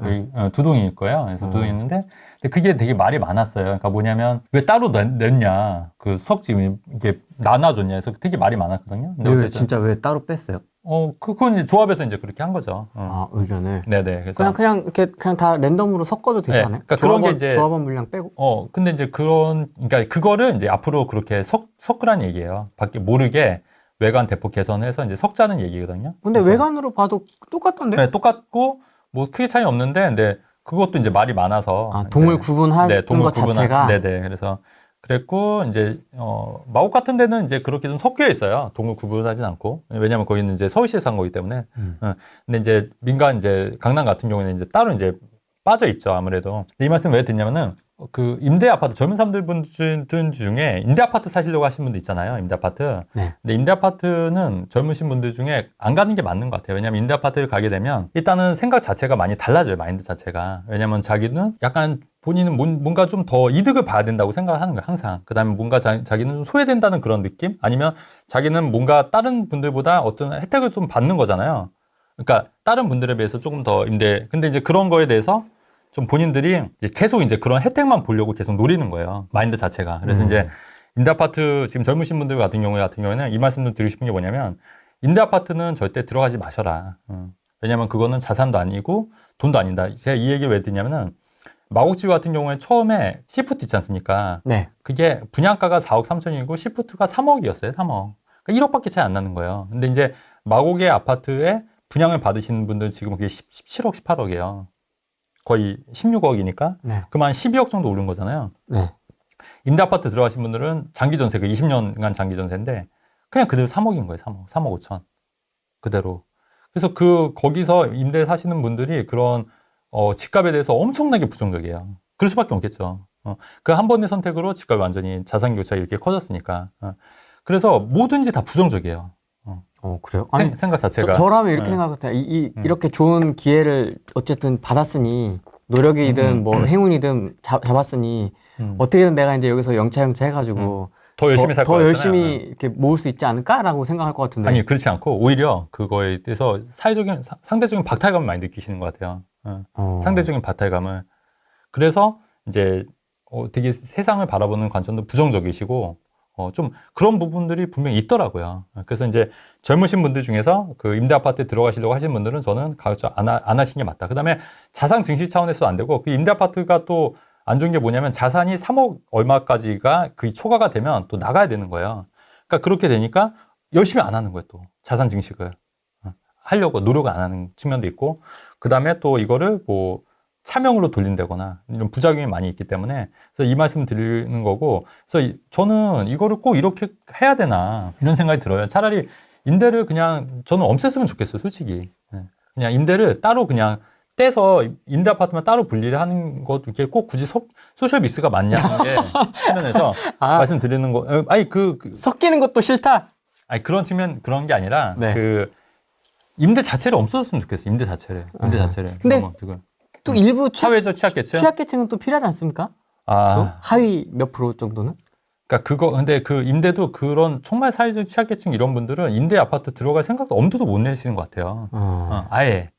그러니까 이렇게 좀 애매한 그러니까 임대 아파트 애매한 시프트나 이런 분들은 어느 정도 살면서도 또 들어가는 거예요. 특혜로. 막 외제차 있고, 뭐 지금은 좀 많이 없어졌다고 하지만. 네. 그런 분도 있는 거예요. 그러니까 차라리 그런 분들은 그럼 정부에서 뽑아서 그런 분들을 아예 정말 정말 필요하신 분들은 따로 하는 거죠. 그러니까 취약계층은 아예 정말 힘들고 이런 사람들은 임대 아파트 그런 거 청약을 할 여력도 없는 거예요. 그렇지 않습니까? 당장 먹고 살기도 힘든데. 그러니까 그런 거는 아예 그 정부에서 나서서 이제 조사해서 이제 따로 들어가게끔 해야 되는 거죠. 그러니까 전 그런 측면이 있어서 좀 임대는 아예 이게 꼭 우리 사회에서 꼭 필요한 건가. 그러니까 그런 분들은 또 별도로. 그러니까 시프트 이런 것도 장기 전세 20년 이런 것도 사실은 애매한 거예요. 임대라고 하기도 좀 그렇고. 좀 애매한 부분이 많다. 그런 말씀 좀 드리려고 좀 갖고 왔는데, 뭐 투자의 관점에서는 그렇게 뭐 필요한 얘기는 아니에요, 사실. 네, 그래도. 하지만 하고 싶은 얘기였다. 네, 맞습니다. 아, 이런 생각을 가지고 있다. 하고 싶은 얘기는 더 있는데, 그냥 좀 참는 걸로. 지방 미분양 난 거 마피 1억짜리 많거든요. 네네. 대구. 네네. 대구 신축 마피 난 거 좀 사면 어떨까요? 저는 이제 아까도 말씀드렸듯이 지금 트렌드는 지방보다는 수도권이라고 말씀드렸어요. 네. 그러니까 수도권도 그 수도권 미분양보다 마이너스 피들이 있어요. 그러니까 그런 게 더 먼저다. 수도권 마피가 먼저다. 지방 미분양은 마피는 아니잖아요. 그러니까 지방의 마피면 좀 고민. 미분양은 아니다. 마피까지 가야 된다. 그럼 지방 마피하고 수도권 마피 있어요? 당연히 수도권 마피를 해야죠. 수도권 마피. 금액의 차이죠, 금액이. 근데 지방 마피가 훨씬 커. 어마어마하게 크면은 또 고민해야죠. 그거 해야죠. 근데 지금 수도권 마피를 잡아야 돼요, 지금은. 지금 타이밍은 무조건 그거예요. 근데 지금 수도권 마피가 있습니까? 있어요. 괜찮은데? 준수도권까지 가면 많이 있어요. 준수도권까지 가면 많이 있어요. 그러면 저는 그게 지금 기회라고 봐요. 최소의 비용으로 이제 효율을 낼 수 있는 게 바로 지금 현재 시점에 그렇다. 제가 항상 그 시기적으로 현재 시점에서 그 최고 효율을 낼 수 있는 종목들이 달라져요. 그러니까 작년 같은 경우에는 제가 옥정, 김포 얘기 많이 했을 거예요. 그죠? 그 다음에 재작년 같은 경우에는, 그러니까 한참 떨어질 때는 뭐 마곡이라든가 그 송파 헬리오시티라든가 이런 좀 급매물 있었지 않습니까? 그 얘기 했었고, 또 그전에는 뭐 김포 운정 얘기도 많이 했었고, 뭐 그전에 뭐 동탄, 그 다음에 그 어디야, 하남 쪽 마이너스 그 강동구 입주물량 많이 터질 때 하남 쪽 마피 물건, 그 아파트 이런 것도 많이 했었고, 제가 다 이게 달라지거든요, 항상. 또 그전에는 더 그전에는 사실 마곡지구도 있었고, 여러 군데 있었잖아요. 그러니까 그게 항상 달라지는데, 지금 현 시점에서는 지금 수도권 마피가 가장 효율이 좋은 투자 대상이에요. 그리고 제가 항상 느끼는 게 뭐지만, 사업이건 투자건 가장 좋은 건 돈 안 들이고 하는 게 최고예요. 그렇잖아요. 굉장히 절실하게 느끼셨을 것 같긴 한데. 그러니까. 그래서 돈 안 들이는 사업이고 돈 안 들이는 투자가 최고이기 때문에 여러분들도 그런 거 위주로 계속 발굴을 하셔야 돼요. 돈 안 들이는 거. 그러면 지금 현 시점에서 돈 안 들이는 투자가 뭔데? 말씀드렸잖아요. 수도권 마이너스 P 분양권. 그게 제일 돈 안 들어요. 돈 안 들고 가장 리스크도 적고 그다음에 수익률도 괜찮을 것 같다는 생각이 드는 거죠. 그래서 그거는 한번 참고하셔도 되는데 지방까지 갈 이유가 없는데 지방도 마피가 정말 크다 이런 거는 해볼만 하다는 얘기예요. 그래서 그런 거 장기적으로 갖고 가시면 좋다. 지금 그런 타이밍이다. 좋은 타이밍이다. 오히려. 근데 이제 서울 같은 경우에는 이미 많이 올랐다고 말씀드렸잖아요. 마곡이 뭐 9억대일 때, 10억대 그때 떨어졌을 때 그때 잡은 사람들은 다 단기간에 한 5, 6억씩 다 버신 분들이고. 근데 그때 이미 놓쳤잖아요. 그때. 그럼에도 불구하고 들어가겠다? 그것도 오케이. 근데 효율은 좀 떨어질 거다. 수도권 마피 분양권보다는 효율은. 하지만 내가 실거주 해야 된다. 그 다음에 나는 체중주택을 서울에 있는 아파트 해야 됐다. 그러면 그것도 오케이. 그러면 대신에 2주택, 3주택은 그런 분양권, 마이너스 P 나는 분양권이나 이런 아파트로 가는 것도 나쁘지 않겠다. 이렇게 생각을 하는 거죠. 그래서 수도권 마피 어디 있어요? 네. 그러니까 그거는 여러분들이 찾으셔야 돼요. 여기까지 얘기하면 안 되고. 준수도권 용인이나 오산 세교 쪽도 괜찮을까요? 용인이나 오산 세교는 수도권이에요. 준수도권이 아닌데요. 오산 세교 수도권이죠. 경기도인데. 수도권이다. 수도권이죠. 오산 세교도. 그러면 준수도권의 이 마지노선 경계가 어디입니까? 청주. 청주도 그죠. 준수도권에 해당이 되죠. 그러니까 제가 말씀드린 건 뭐냐면 GTS가 연결된 춘천도 만약에 GTS B가 연결이 되면 거의 수도권이랑 비슷하잖아요. 시간상으로는. 그래서 춘천까지는 준수도권이고 그다음에 뭐 천안도 GTS C가 연결이 되면 그것도 충청남도지만 뭐 수도권이라 봐도 무방하다 이렇게 판단하는 거죠. GTS 연결 노선을 보고 말씀드린 거예요. GTS 만능론. 어떤 거요? GTX. 근데 어떤 분은 아까 그 댓글에 전북 이산도 KTS 있으니까 이것도 준수도권. 제가 말씀드린 건 1시간 내외입니다. 1시간 내외. 전북 이산까지 1시간 이내는 아니잖아요. KTS로. 2시간 반 정도 걸리지 않나요? 익산. 제가 이제 전주를 왔다 갔다 많이 하니까 외할머니 병원 때문에 이제 자주 가는데 익산은 아닌 것 같습니다. 그러니까. 익산은 제가 이제 눈으로 직접 많이 보거든요. 왜냐하면 익산을 거쳐서 전주를 가기 때문에 이렇게 보이거든요, 대충. 그렇죠. 근데 굳이 익산까지는. 그렇죠. 그러니까 준수도권 얘기는 뭐냐면 서울까지 1시간 이내 얘기예요. 1시간. 거리 그 물리적 시간이 그러니까 1시간 내외로 갈 수 있는 데를 준수도권이라고 그냥 제가 그냥 이름 지은 거죠, 뭐. 투자로 이 정도 여유자금 있다 지금. 뭐 5천이면 5천, 1억이면 1억 이렇게 좀 올려주시면. 네. 네. 다주택자분들이시니까 제가 주택수는 안 여쭤보겠습니다. 지금 여유자금 이 정도 있는데 좀 고민하고 있다. 투자할 의향이 있고 지금 잠깐 뭐 주식에 거치해놨다. 뭐 이런 분들. 1억, 5억, 5억 뭐야? 5억 뭔데? 좀 구간을 나눠야 되겠네요. 바운더리가 엄청 크네요. 네. 마이너스 2천. 마이너스 2천은 엄청 많이 지금 투자를 해놓으신 거죠? 네. 무주택 15억이래요. 와. 형! 15억 형은 한번 나와야 될 것 같은데? 어떻게 15억을 모으셨는지 대단합니다. 대단하시네. 그러면 구간을 좀 나눠서 오케이 알겠습니다. 감사합니다. 1억 이하다 나. 1억 이하 어떻게 하면 좋을까요? 지금 뭐 하면 좋을까요? 1억 이하? 다주택자입니다. 무주택 1주택 아니고요. 다주택자? 네. 묶여있어요 지금 다. 막 3-4개씩 다 묶여있습니다. 그러니까 치드세만 괜찮으면 저는 수도권 분양권 나쁘지 않다고 봐요. 수도권 분양권도 1억이면 살 수 있기 때문에. 그러니까 이제 계약금 내고 중도금 대출 받고 이제 나중에 이제 잔금 치를 때 이제 전세나 이제 월세 세팅하면 되니까 수도권 분양권 괜찮은 것 같아요. 현재 시점에서는. 그럼 1억 초과 3억 이하는요? 1억 초과 3억? 네. 그러면 이제 수도권에 이제 갭 투자가 가능한 거죠. 한 2억 정도 투자면 가능하기 때문에 이제 입지 좋은 조금 이제 괜찮은 지역에 이제 한 2억에서 3억 정도로 전세 끼고 사는 거죠, 뭐. 수도권 쪽에. 그럼 입지를 확 올리고 기축 투자를 하는 거네요? 그렇죠. 네, 그렇게도 가능하죠. 3억 정도면 가능할 것 같아요. 그 다음에 이제 3억 초과 3억 초에서 그건 이제 서울 쪽 이제 투자할 수 있는 거죠. 서울 쪽에 있는 아파트 전세 끼고 살 수 있는 거죠. 그래요? 그렇죠. 서울 갭이 꽤 크지 않습니까? 한 5억 정도. 5억 5억 정도로. 네. 5억 정도면 이제 살 수 있는 거죠. 그럼 그 5억으로 갭을 끼고 전세 끼고 산다고 했을 때 재건축 아파트입니까? 아니면 아니죠. 재건축 못 사죠. 재건축은 거의 사야 되는 거죠. 조금 변두리 재건축은 살 거 아니에요. 재건축은 있으니까. 그러니까 변두리 재건축은 저는 이제 사는 게 아닌 것 같아요. 변두리 재건축 쪽은 왜냐하면 더 힘들어질 것 같아요. 왜냐하면 추가 분담금이나 이런 문제 때문에 그러니까 살 거면 재건축을 살 거면 조금 더 강남 쪽 재건축을 산다거나 이런 쪽을 사야지. 왜냐면은 재건축이라는 게 같이 들어가는 거잖아요. 근데 나는 추가 분담금이 있어도 딴 사람들이 없다고 하면 할 수 없는 거예요. 그렇기 때문에 요번에 이제 상계 주공 같은 경우에도 추가 분담금이 뭐 거의 뭐 집값만큼 되니까 벙쪄하잖아요, 사람들이. 그러니까 그게 이제 힘들어질 수 있다는 얘기예요. 그러니까 그런 쪽은 재건축이 더 힘들어질 수 있다. 그렇다고 보면은 차라리 그런 데 말고 그런 데도 이제 준신축으로 들어가는 게 맞겠다. 이렇게 판단하는 거죠. 그러면 5억이면 강남 재건축은 현실적으로 안 되죠. 어려우니 그러면 다른 그렇죠. 전세 끼고 사는. 그렇죠. 아니면 그 5억으로 뭐 2억 5천씩 수도권에 뭐 분양권이나 아파트 이렇게 나눠서 살 수도 있는 거고. 분산해서 2억 5천 정도씩 나눠서. 나눠서. 그거는 이제 사람마다 다른 거니까. 가장 눈에 들어왔던 게 무주택이면서 15억 갖고 계신 분인데 이런 분들은 강남 아파트 사야죠. 그냥 강남 아파트. 근데 이런 분들은 안 사시는 것 같아요, 그죠? 그렇죠. 못 사는 게 아니고 그냥 이렇게 계속 지켜보고 계시는 느낌? 아니 강남 아파트 사서 그냥 월세만 받으셔도 웬만큼 나올 거야. 한 4,500 나올 거야 아마. 월세만 받아도. 월세. 아파트 월세. 그래서 월세 받으시면 좋고 안 사더라도 그냥 월세 받으세요. 강남 아파트 사놓고 뭘 보면 본인이 그냥 살던 데 사시고 15 은행에 넣어놓지 마시고 강남 아파트 사서 그냥 월세 받으시라면은 나쁘지 않을 것 같다는 얘기죠. 이제 집값은 오를까요? 집값이요? 질문이 너무 귀여운데. 집값은 항상 올라왔습니다. 사실은 우리가 이제 생각하는 게 뭐냐면 집값을 사실 오른다고 보는 견해보다는 사실 돈 가치가 하락한다고 보는 견해 저는 맞다고 봐요. 그러니까 우리가 이제 예전에 이제 음아파트나 목동 아파트가 그 분양가가 3천만 원이던 시절이 있었거든요. 근데 그런 거 봤을 때 그 집값이 오른 게 아니라 사실 그만큼 돈 가치가 떨어진 거고 우리가 옛날에 먹던 짜장면도 600원 하던 시절이 있었기 때문에 근데 그 생각을 하시면은 우리가 이제 현금을 갖고 있는 것보다는 실물 자산, 특히 부동산을 갖고 있는 게 훨씬 더 유리하다는 생각을 갖고 있으실 거잖아요. 그렇기 때문에 돈 가치가 하락하기 때문에 집값이 오른 게 보이는 거다 이렇게 이해하시면 좋을 것 같아요. 이게 본질이에요, 사실은. 아직 제 주변은 하락장이라 점점점.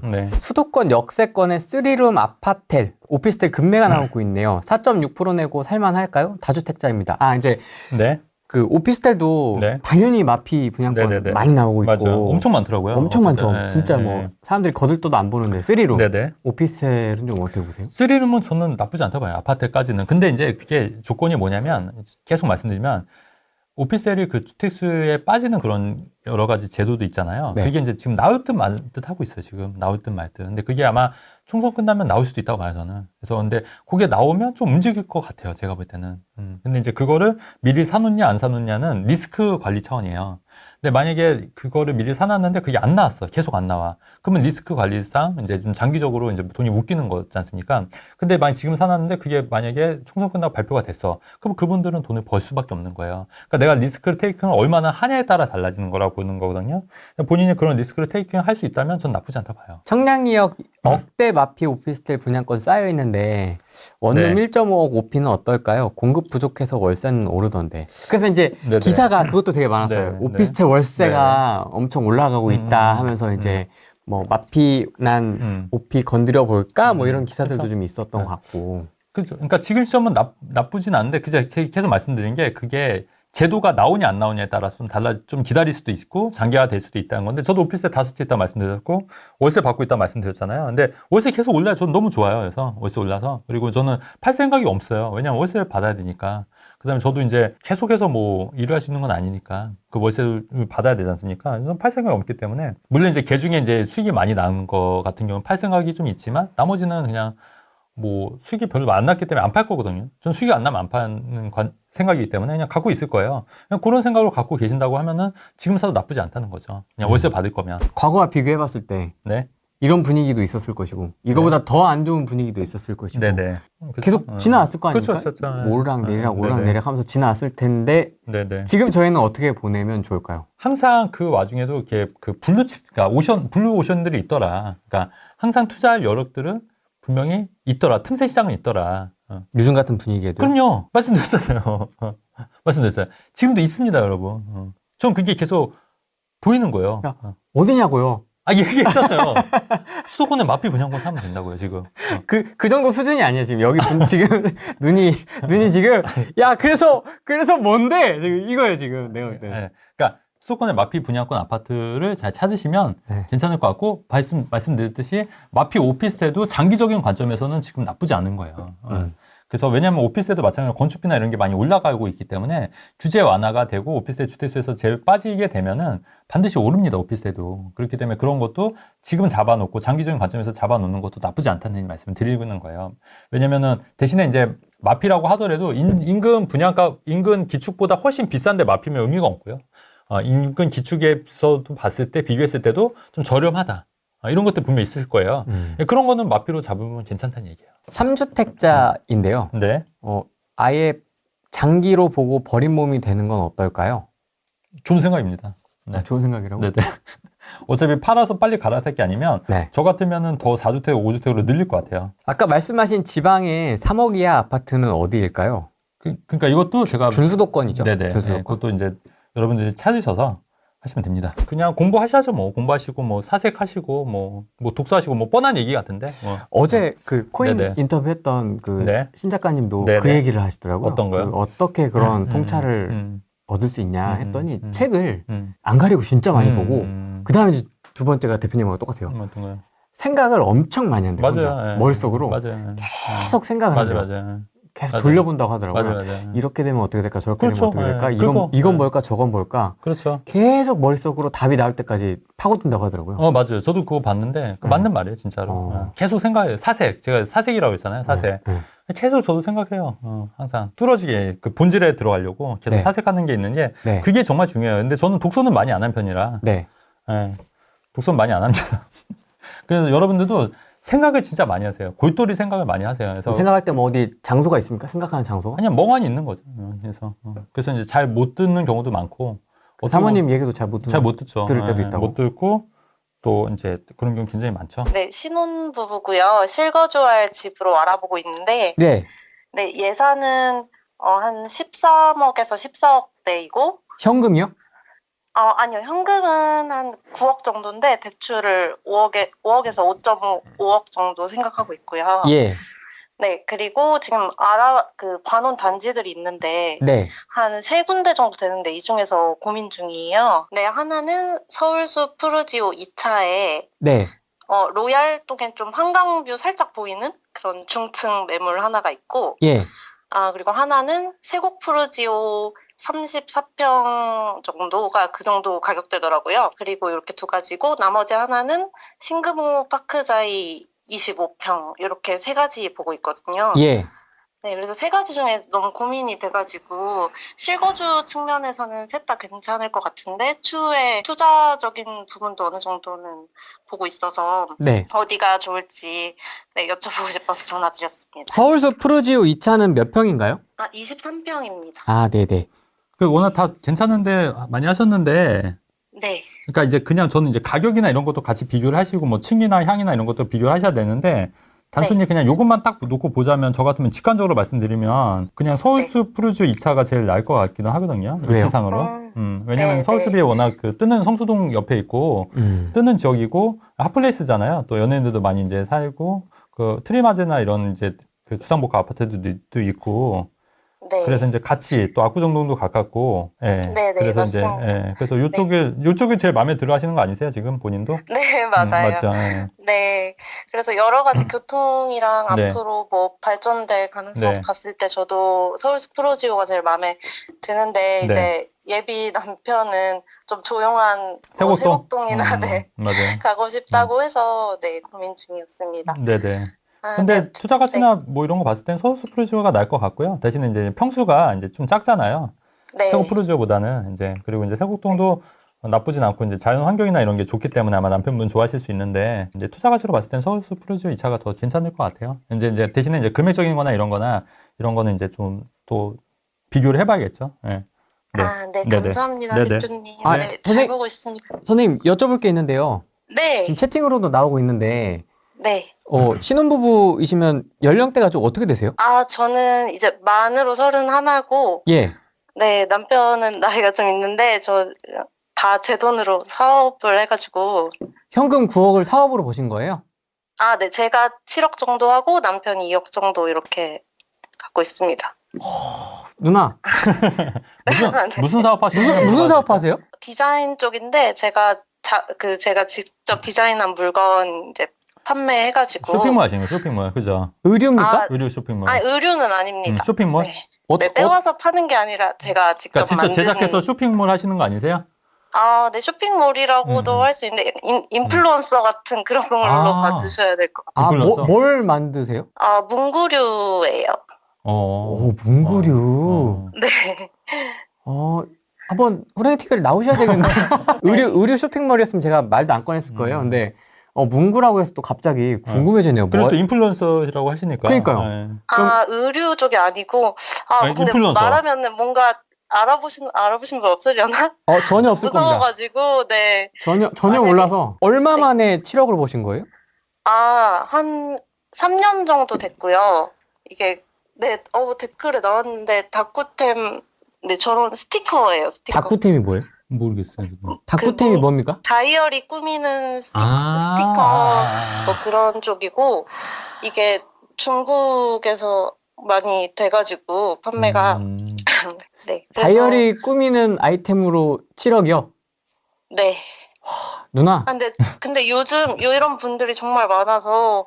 많다고요? 네. 이쪽 분야 친구들이 다 어린 친구들인데, 정말 많이 버는 친구들이 많고, 저는 많이 버는 편도 아니고, 네. 광고 나온 분은 아니고, 이런 사람들이 정말 많아요. 그럼 뭐, 네. 그 인스타그램 이런 걸로 파시는 거예요? 네, 맞아요. 네, 맞아요. 그러면은 그걸 어떻게 시작하게 되셨어요? 원래 그쪽 관계자 분이세요? 아, 전공은 이쪽이 맞는데, 저 아는 동생이 네. 한번 언니도 해봐라. 그냥 용돈벌이로 해봐라. 이렇게 해서 코로나 막 터졌을 때 시작을 했는데, 그러니까 회사 다니면서 그냥 부업으로 시작을 했는데 잘 된 거예요. 아, 그럼 이제 자연스럽게 퇴사하시면서. 아, 퇴사는 제가 하고 싶어서 한 건 아니고, 작은 회사 다니고 있었어서, 회사가 이제 망하고, 잠깐 쫓겨나고, 저는 이제 부업으로 하다가, 이제 또 다시 취업을 또 해가지고, 투잡으로 계속 굴려가려고 합니다. 그리고 오히려 전화위복이 되신 거네요. 이 일을 또 따로 하시면서 자기 것도 하시고. 네네네, 맞습니다. 이게 디자인 쪽이 뭔가 정년도 짧고, 계속 할 수 있는 게 좀 한계가 있다고 생각이 들어서, 예. 네, 그래서 뭔가 그냥 취미로 해볼까, 재밌게 해볼까 하다가 운 좋게 잘 풀린 것 같아요. 야, 대단하십니다. 3년에 7억. 네, 너무 운이 좋았고, 근데 지금은 좀 많이 줄어가지고, 그 유행일 때 한창 딱 제가 타이밍 맞게 잘 된 것 같아요. 남편분이 굉장히 복 받으신 것 같습니다. 그쵸. 근데 그렇게 기뻐하진 않는 것 같아서. 왜요? 막 엄청 티를 내진 않더라고요. 좋은 티를. 그래도 좋지. 이렇게 말은 하는데. 네. 네, 그렇게까지 리액션이 막 크진 않더라고요. 아, 그래요? 남편분이 재벌이신가요? 아닙니다. 정말 평범한 그냥 회사원이고, 저희 둘 다 중소기업 다니던 회사원입니다. 아, 되게 대단하십니다. 결혼하시면 더 잘 되시겠네요. 열심히 이제 집 사서 네. 열심히 또 더 벌고 대출 갚으면서. 네. 네, 저축도 열심히 하고, 네, 열심히 공부 계속 해 가려고요. 본업, 부업, 재테크까지 이렇게.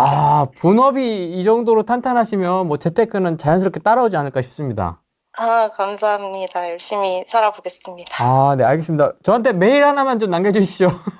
네, 알겠습니다. 네, 고맙습니다. 네, 대표님, 호랭이님 감사합니다. 네, 감사합니다. 고맙습니다. 네. 네. 본업의 중요성. 네네. 그것도 있고, 숨은 고수들이 굉장히 많으시죠, 뭐. 대단하십니다. 3년에, 앞바퀴 굴리는 것도. 3년에 7억. 네. 진짜 대단하십니다. 네. 예, 저희 30대 후반 부부인데요. 예. 예, 지금 이제 3살 된 남자아기 하나랑 예. 이제 100일 된 여자아기 한 명 있고요. 네네. 예, 11억으로 갭 투자를 지금 하려고 하는데. 현금 11억이요? 네네. 예, 현금 11억이요. 네.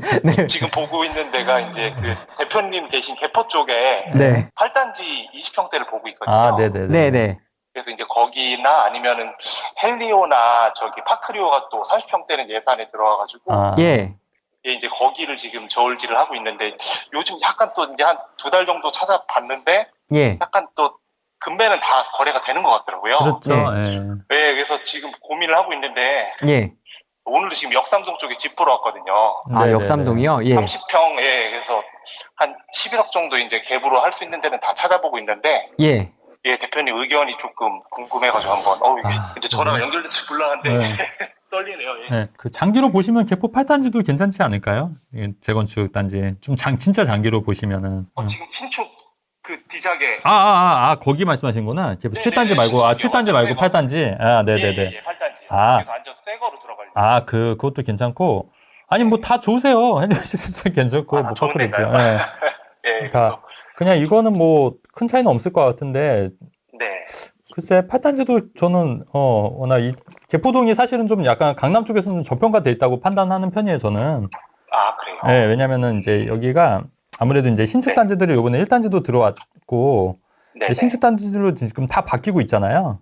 맞아요. 네, 그래서 초창 2008년도에 반포도 사실은, 반포나 이런 쪽도 사실은 그렇게 막 알아주는 데는 아니었잖아요. 2008년도 그렇죠. 전까지만 하더라도. 근데 그러면서 이제 반포가 많이 떴지 않습니까? 반포 레미안 반포자에 들어오면서, 그러고 나서 신축이 이제 들어오면서, 개포동도 저는 좀 그런 맥락에서 보는 견해거든요. 그러니까 개포동이 예전에는 뭐 개도 포기한 동네라는 식으로 막 얘기도 많이 하시고, 그랬는데 지금은 이제 신축도 들어오면서 많이 좋아지고 있고, 실제로 많이 좋아지고 있어요. 그래서 그런 부분도 좋고, 그래서 이제 뭐 그런 관점에서 보면은 또 이제 대단지고, 그러니까 단지들이 여러 개 붙어 있으니까 이게 하나의 타운이 될 수 있는 거잖아요. 신도시가. 맞아요. 그건 장점이 있는 거고, 헬리오 같은 경우에도 뭐 신축이고 좋은데, 이제 여기는 그래도 이제 약간 강남권에서는 좀 약간 멀다 이런 측면이 있는 거고. 근데 파크리오도 잠실이고 워낙 좋긴 한데 뭐 학군이나 이런 거는 사실 뭐 대치 학군에서는 좀 멀잖아요. 그다음에 역삼동도 좋긴 한데 여기도 좀 약간 그런 뭐 신축 그런 건 아니고, 그죠? 그래서 나쁘지 않은, 저는 근데 이제 여기서 중요한 게 뭐냐면 가격대인 거죠, 뭐 가격대. 그쵸, 지금. 가격을 얼마나 싸게, 그렇죠. 예. 얼마나 싸게 잡냐가 또 관건이니까. 그러니까 이제 범위를 좀 넓히셔서 정말 급매물 위주로 하면 좋을 것 같은데, 저는 입지로 봤을 때는 저는 이제 개포동이 제일, 저 같으면은 그렇게 하지 않을까. 저 같으면. 거의 신고가로 사야 되는 상황이거든요. 그러니까 좀 빨리 하셨어야 돼요. 그런가요? 좀 빨리 하셨어야 되는데 이미 지금 조금 시기를 조금 놓친 거잖아요. 어떻게 보면 약간 느린 거잖아요. 그러니까 지갑비. 근데 그럼에도 불구하고 그렇다고 지금 막 늦은 건 아니라고 봐요, 저는. 그러니까 지금 뭐 들어가는 것도 나쁘진 않을 것 같아요. 근데 또 어떤 분들은 개포동보다 역삼동 또 선호하시는 분도 계시더라고요. 아무래도 다르죠. 그러니까 근데 약간, 그러니까 저 같은 스타일은 개포동 좀 좋아하는 편이고, 이제 또 약간 이렇게 분주하고 뭐 상권 많고 이런 거 하시는 분은 역삼동 좋아하시고. 그건 또 개인차니까. 네. 예, 그거는 또 뭐라고 말씀드리기 좀 힘든데, 저 같으면은, 뭐, 개포동은 괜찮은, 사기 괜찮아요. 전 대치동도 가깝고, 애들 학원 보내기도 네. 편하고, 나쁘지 않은 것 같아요. 알겠습니다. 네네. 감사합니다. 잘 판단해보세요. 예. 감사합니다. 너무. 네, 고맙습니다. 네, 감사합니다. 네. 이미 다 뭐, 본인들 이미 이제 정리가 다- 돼 있어요. 그럼요. 예. 지금 집 보러 다니신 거 네네네. 보니까 방향성이 잡혀 있고, 그럼요. 예. 자기 돈으로 어디서 뭘 해야 되는지는 대충 알고 그럼요. 계신 분이신 네네. 것 같아요. 네네. 그러니까 잘하실 것 같습니다. 그럼요. 뭐 30대 후반에 지금 현금 11억이 있는 거면 그렇지. 예, 그렇죠. 뭐 잘. 30대 후반이셨어요? 네, 30대 후반 저랑 그러네. 비슷한 또래인 것 같아요. 11억이 그러니까. 있는 걸 봐서는 맞아요. 뭐 잘 하시지 않을까. 그러니까 돈 많으신 분들 많아요, 진짜. 나만 없어. 저는 세종에 살고 있고요. 네. 세종에 살고 있는데 자가고요. 네, 이게 부부 공동 명의를 해서 5년 동안 팔 수가 없는데 이제 올해가 3년 차고요. 네, 용인 풍덕천동에 네. 그 아파트 이름 얘기해야 되나? 네, 그 리모델링 지금 네. 사업하고 있는 아파트가 있어요. 예, 어디까지 갔냐면 분당 사업 승인 계획이 4, 5월쯤 있고 분담금 확정이 24년 12월쯤에 있다고 지금 그게 나오고 있거든요. 분담금 확정 총회. 근데 저는 이제 이거 임대사업자로 그쪽 용인 수지에 있는 아파트를 임대사업자를 등록을 해놨어요. 예, 그래서 이제 올해가 5년째가 돼서 제가 임대사업자 취소를 하고 이거를 팔고 그 남는 돈으로 전 2015년에 샀기 때문에 지금 시세보다는 조금 한 2억 5천 정도 네, 금액이 남아요. 네. 그래서 이제 그거랑 지금 가지고 있는 돈이랑 합쳐서 서울이나 이런 데를 사야 될지 아니면 여기가 신분당선이라서 또 위치는 되게 좋거든요. 네. 그래서 그냥 이거를 가지고 있고 나중에 분담금이나 이런 걸 더 내고 해야 될지 그게 조금 궁금해가지고요. 현금이 얼마 있으신 거예요? 한 3, 4억 정도 있어요. 3, 4억 정도 있고, 그 다음에 풍덕천동 리모델링 아파트 팔면 2.5억 정도 남을 것 같고. 네. 네, 이런 상황입니다. 그러면 세종 아파트 한 채랑 이제 요거 팔면은 이제 2주택 되시는 거죠? 1주택 되는 거죠. 세종 아파트 있다고 하셨잖아요. 네네. 세종 아파트 있고 네. 그러니까 지금 요거 팔고 다른 거 사더라도 2주택이니까. 네네. 그죠. 취득세에서는 그냥 1에서 3%니까 더 사실 수 있는 거잖아요. 네. 예. 지금 뭔가 살려고 하니까 취득세 8%를 내야 되는 상황이라 가지고. 그렇죠. 왜냐면 지금은 이제 2주택이시니까 그거를 팔고 사야지 이제 취득세가 1에서 3% 되는 거잖아요. 네. 일반적으로. 근데 서울도 가보니까 제가 임장을 좀 해봤거든요. 네. 제가 대기업에 잠깐 다니다가 네. 이제 너무 이것저것 하라고 해서 저는 너무 힘들어서 못 하겠는 거예요. 그거를. 저희가 알고 있는 대기업? 네. 네네. 근데 저는 그렇게 막 하루에 막 4만 보씩 걸을 수가 없는 거예요. 그래가지고 그냥 수업만 듣고 활동은 안 하고 이런 식으로 했었는데 네. 아니, 이제 궁금한 게 그 만보기 채우나요, 혹시? 모르겠어요. 그냥 사람들이 이렇게 올려요. 올려가지고 같은 조원들이 보면 4만 5천 보 걸었다, 3만 보 걸었다, 뭐 60제를 구경했다. 저는 도저히 제가 지금 50이 넘었는데 그걸 할 수가 없는 거예요. 그러다가 병원도 한번 갔죠. 너무 힘들어가지고. 네. 그 대기업 맞죠, 그거? 예, 맞습니다. 거기 맞습니다, 거기. 네. 아, 그래가지고 네. 그 대기업 사람들하고는 이제 그 같은 조했던 사람들하고는 친하게 지내고 이제 이렇게 뭐 받고 하기는 하는데 저는 그 활동을 못 하겠더라고요. 그래서 저는 한번 올라가서 흑석봉도 한번 보고 마포도 한번 보고 이제 이건 혼자서 한 거예요. 하루에 하나씩. 좋네요. 예. 저는 그렇게 40채, 60채를 못 보겠더라고요. 그래가지고 이제 강동 네네. 고덕에 가봤어요. 그러니까 네. 그라시엄이 너무 고레일이 네네. 너무 마음에 드는 거예요. 네네. 좋죠, 거기. 너무- 예. 너무 갭도 너무 비싸고 네. 뭐 이렇게 할 수가 없죠. 거기 6억, 7억 정도 갭이면 다른 데서 사지 거기를 사겠어요. 그렇죠? 네, 네. 그래서 너무 고민이 돼가지고 아들이랑 얘기하다가 네. 이거 여기 후랭이 TV에 나 네네. 상담하는데 한번 전화해볼까? 그러니까 네네네. 엄마 너무 좋은 생각이라고 해서 네네. 전화했는데 갑자기 돼버렸어. 네네. 일단은 이거 지금 임대사 등록은 자진 말소 아까 말씀하셨던 거 놓치신 거죠? 네네네, 예, 맞아요. 예. 5년 지난 가진 말소했죠. 네네네. 절반 지나면 네네네. 네. 자진 말소하는 걸로 해서 이제 정리하고 한다는 말씀이신 거죠? 팔고. 네, 그렇게 하는 게 나을지 아니면 그래도 여기가 수도권이고 강남 나가는데 30분이 안 걸리니까 네. 이걸 가지고 있고 나머지 3, 4억 정도 되는 걸로 다른 데다가 그냥 거기에 맞춰서 네네. 그냥 서울에다가 해보는 게 네네. 나은지. 근데 비과세는 아닌 거잖아요, 이거. 네, 요거는. 8% 너무 아까워요. 아니, 비과세, 양도소득세가요. 아니죠. 예. 그러니까 일반 세율인 거니까. 네. 근데 그런데 제가 임대사업자 신청하기 전에는 별로 오르지가 않았었어요. 2015년에 샀으니까. 이거 혹시 그 임대사업자 그 비과세 혜택을 받으시는 거예요? 집을 하나 팔았을 때 세금을 하나도 안 냈었어요. 네, 아니, 그러니까 비과세 특례를 받아가지고. 그러니까 이게 비과세 특례 해당이 되시는 거예요?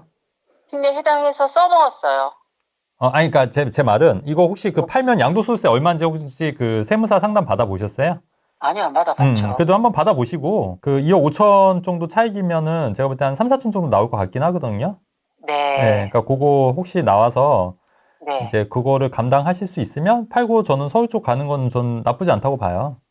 위치가 별론가요? 합동동? 아니요, 그렇지 않는데 제 말은 어차피 이제 이득이 낮고 네. 지금 어쨌든 서울도 그다음에 그 잘하면 그 세종하고 서울하고 일시적 1세대 1주택 비과세 혜택을 받을 수 있어요. 그러니까 무슨 말이냐면은 서울 거를 사고 이제 3년 이내에 이제 세종 거를 팔면 어차피 그건 거주니까 비과세 받을 거 아닙니까? 네, 맞아요. 그리고 서울도 바로 팔아도 비과세를 받을 수가 있는 거예요. 왜냐하면 서울은 그 2년 거주를 안 하셔도 돼요. 지금 강남 3구랑 용산을 제외하면 그러니까 2년 보유만 해도 비과세 되지 않습니까? 그죠? 그러면은 그렇게 해서 비과세 2개에서 팔면은 이게 비과세가 되니까 또 한 번 더 업그레이드 할 수가 있는 거예요. 그러니까 비과세 혜택을 어차피 이거는 세종이래. 그 용인 풍도촌동 리모델링 아파트는 비과세가 안 되는 거잖아요. 그러니까 이거를 팔고 잘 잡아서 비과세 혜택을 받을 수 있는 거 하나 더 살 수 있다는 얘기예요, 제 얘기는. 이게 금액이 작으니까 그냥 이걸 먼저 그냥 쳐내는 게 낫다는 건가요? 아니, 탑봉동을. 그러니까 용인 풍도촌동을 해서 지금 서울 쪽을 사셔도 이 돈으로 그러니까 이거 2억 5천이랑 그다음에 이제 갖고 있는 현금 3억 4천 하면 한 6억 정도 되지 않습니까? 그걸로 이제 잘 찾아보면 괜찮은 물건이 있을 수 있으니 그거를 사더라도 이제 나중에 그래서 이제 세종시 아파트도 언젠가 처분하실 때 이거 이제 서울에 있는 아파트 사고 3년 이내만 팔면은 비과세 되잖아요. 세종 아파트. 그리고 나서 바로 서울에 있는 아파트를 팔아도 비과세 된다는 얘기예요, 제 얘기는. 그러면 그 돈이 이제 합쳐지잖아요, 또. 세종 합친 거랑 또 이제 이게 서울에 6억이라는 돈이 또 합쳐질 거 아닙니까? 거기에 또 플러스 막 붙으면 또 붙을 거 아니에요, 알파가. 그러면 그 돈을 이거 돈을 합쳐지면 또 뭐 강남 아파트 사신다거나 또 그때는 또 이렇게 결정할 수 있는 선택 여지가 많아질 거 아니에요. 그러니까 그런 측면에서도 나쁘지 않을 것 같다는 얘기죠. 근데 다만 이제 이 단서 조항이 뭐냐면 서울에 있는 어떤 아파트를 살 것이냐, 그죠? 그거는 이제 좀 고민을 해보셔야 된다는 얘기인데 어쨌든 요 플랜 자체로는 이제 자진말소가 되고 그다음에 양도세가 내가 감내할 수준이라고 하면은 저는 처분하시는 것도 나쁘지 않다고 보는 거죠. 기회가. 리모델링 분담금 내고 뭐 이런 거 하지 말고 그냥. 그냥 따로 더 좋은 거 물건도 많이 있을 수 있잖아요, 지금. 지금 시기적으로 맞아요. 나쁘지 않으니까. 그다음에 시기적으로 좋은 게 이거 용인 풍도청동은 아무리 갖고 있어도 이건 비과세가 안 되는 거예요. 맞아요. 근데 이제 이거를 갈아타고 딴 거를 서울 걸 사면은 2년만 보여도 비과세 되기 때문에 그런 측면도 무시할 수 없다는 얘기죠. 알겠습니다. 네네. 감사합니다. 선생님 혹시 좀 여쭤봐도 될까요? 네, 말씀하세요. 연세가 조금 있으신 편이시잖아요. 네. 근데 어떻게 대기업 거기를 들어가시게 되셨어요? 제가 그 대기업에 지금 일타 강사들하고 같은 시기에 공부를 따로 했죠. 저는 그 대기업 사장님이 책을 처음 썼을 때 그 책을 봤어요. 그 책을 보고 빨간 책. 그리고 주위에 있는 아는 곳부터 찾아라 해서 제가 그때 용인 수지에 살았거든요. 그래서 봉천동에 살았고 그 건너편에 가니까 풍덕천동이 있었는데 그냥 가서 보고 거기 써 있는 대로 해서 그 집을 2015년에 첫 번째로 산 제 1호기가 여태까지 저러고 애를 먹이고 있는 거예요. 네. 근데 그 바로 건너편에 그 분당 미금 있잖아요. 금곡동. 미금에. 그때도 똑같은 갭 차이였는데 거기를 샀으면 부자가 됐죠. 그래서 그런 슬픈 사연이 있었는데, 그래서 그때 그걸 알고 이제 쭉 가다가 또 언젠가 또 보니까는 또 유튜브에서 또 그게 나와가지고 또 공부를 좀 공부하다 보니까 한번 강의 들어볼까 하다가 또 강의 들어보다가 이것저것 너무 많이 시켜서 안 하다가 또 공부를 좀 다른 책도 막 보고 뭐 이러다가 또 내가 생각하는 거랑 딱 맞는 그런 것들이 한 번씩 있더라고요. 뭐 지방 투자기, 뭐 서울 투자 이런 거 있으면은 또 이거 한번 강의 들어볼까 해서 들어가서 또 들어보고. 그러니까 저는 막 몇백만 원씩 갖다 내지는 않았는데 선택적으로 제가 듣고 싶은 것만 이렇게 들었어요. 왜 나이가 있으니까 그렇게 잘 현혹되진 않잖아요. 네네. 그래서 제가 대기업을 좀 다녔어요. 얼마나 되셨어요, 그러면? 대기업에서 한 강의 8개 정도 들었어요. 8개 정도? 이렇게 막 무겁게 듣진 않고? 그 네. 정도. 네. 그러니까 그 8개도 쭉 이어서 들은 게 아니고. 그렇죠. 골라서. 네. 작년에 듣고 저작년에 또 한 번 듣고 뭐 이런 식으로 쭉 이렇게 해서 그렇게 들었었어요. 근데 되든 너무 열심히 하시더라고요. 그래서 이렇게 모임 가면은 이제 제가 이렇게 몸으로 느껴온 이 부동산의 흐름을 얘기해 주면은 그 대기업 학생들이 되게 좋아해요. 연륜에서 나오는 네네. 그 경험을 얘기해 주면 또 거기 좋아하지 또. 네. 신입사원들. 선생님도 그렇게 얘기하셨다고 막 이러면서. 중소기업을 하나 만드셔도 되겠네요. 아니요. 저는 주제가 안 돼가지고 너무 힘들어서 너무 고민을 하고 있으니까는 네. 아들은 이제 서울 가서 살아야 된다고 여기 세종에서 못 살겠다고 그러고 있어가지고 이제 고민을 하다가 서울에 애랑 임장을 좀 다니다가 네. 대표님하고 프랭님하고 얘기를 했더니 엄마 거기 꼭 전화해보라고. 아드님이 후레이 TV를 아나요? 같이 보니까요. 네.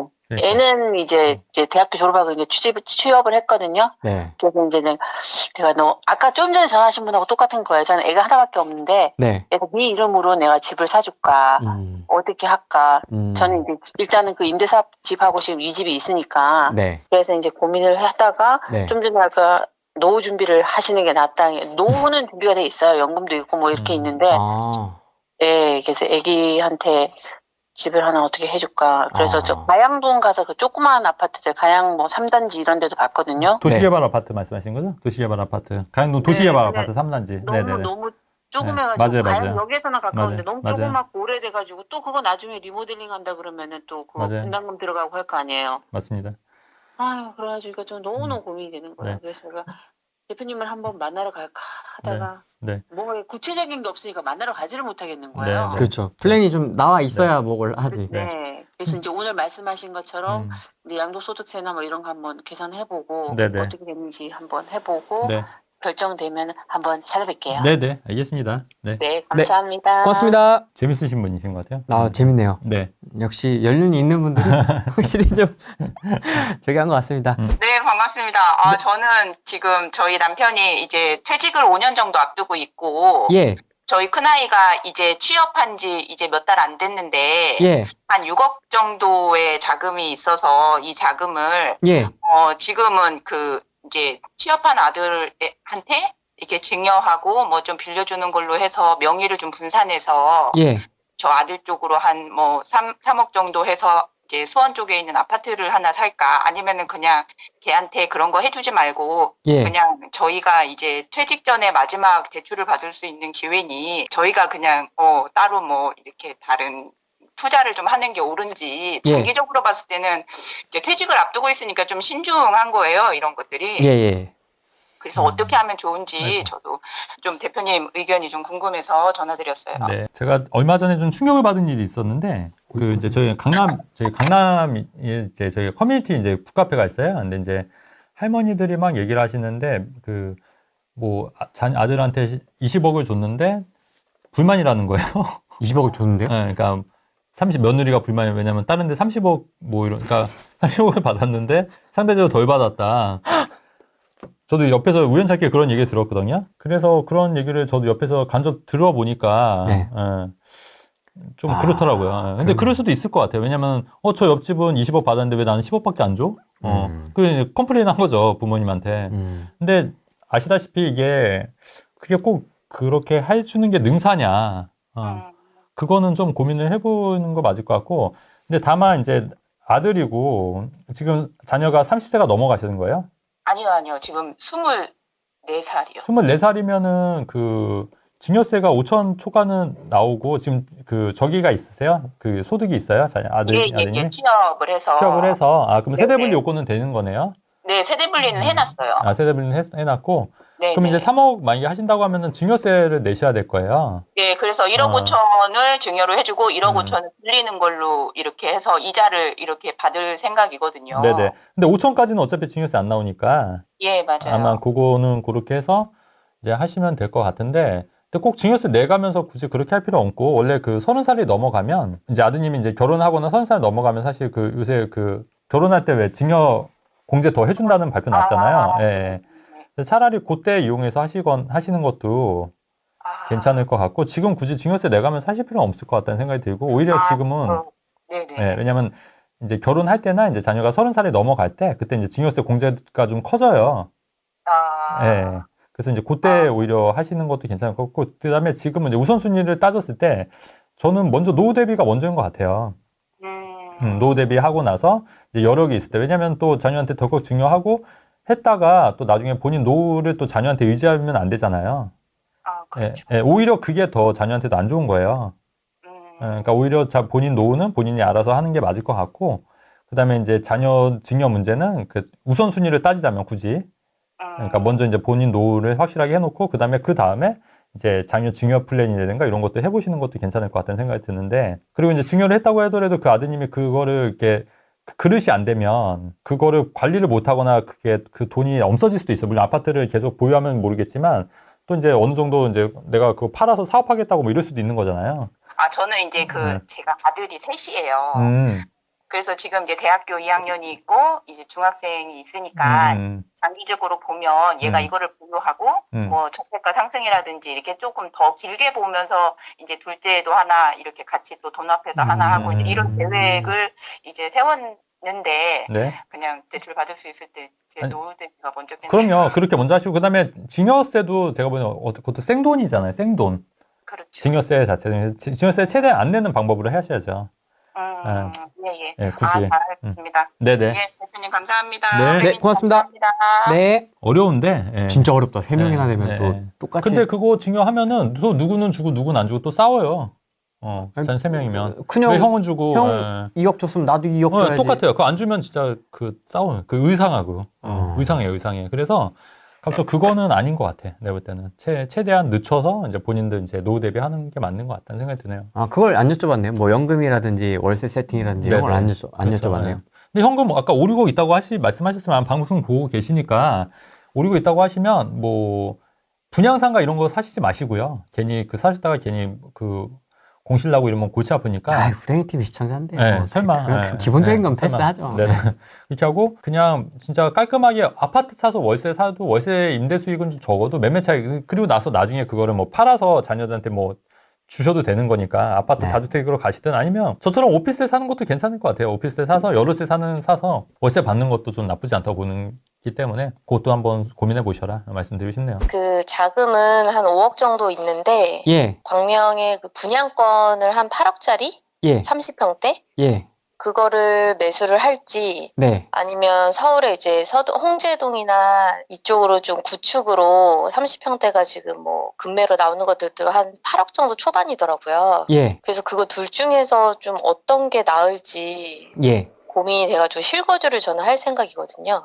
그 직장은 어디신데요? 직장은 제가 마포고 신랑은 강남역. 둘 다 왜? 아니. 둘 다 마음에 안 드신다고요? 네.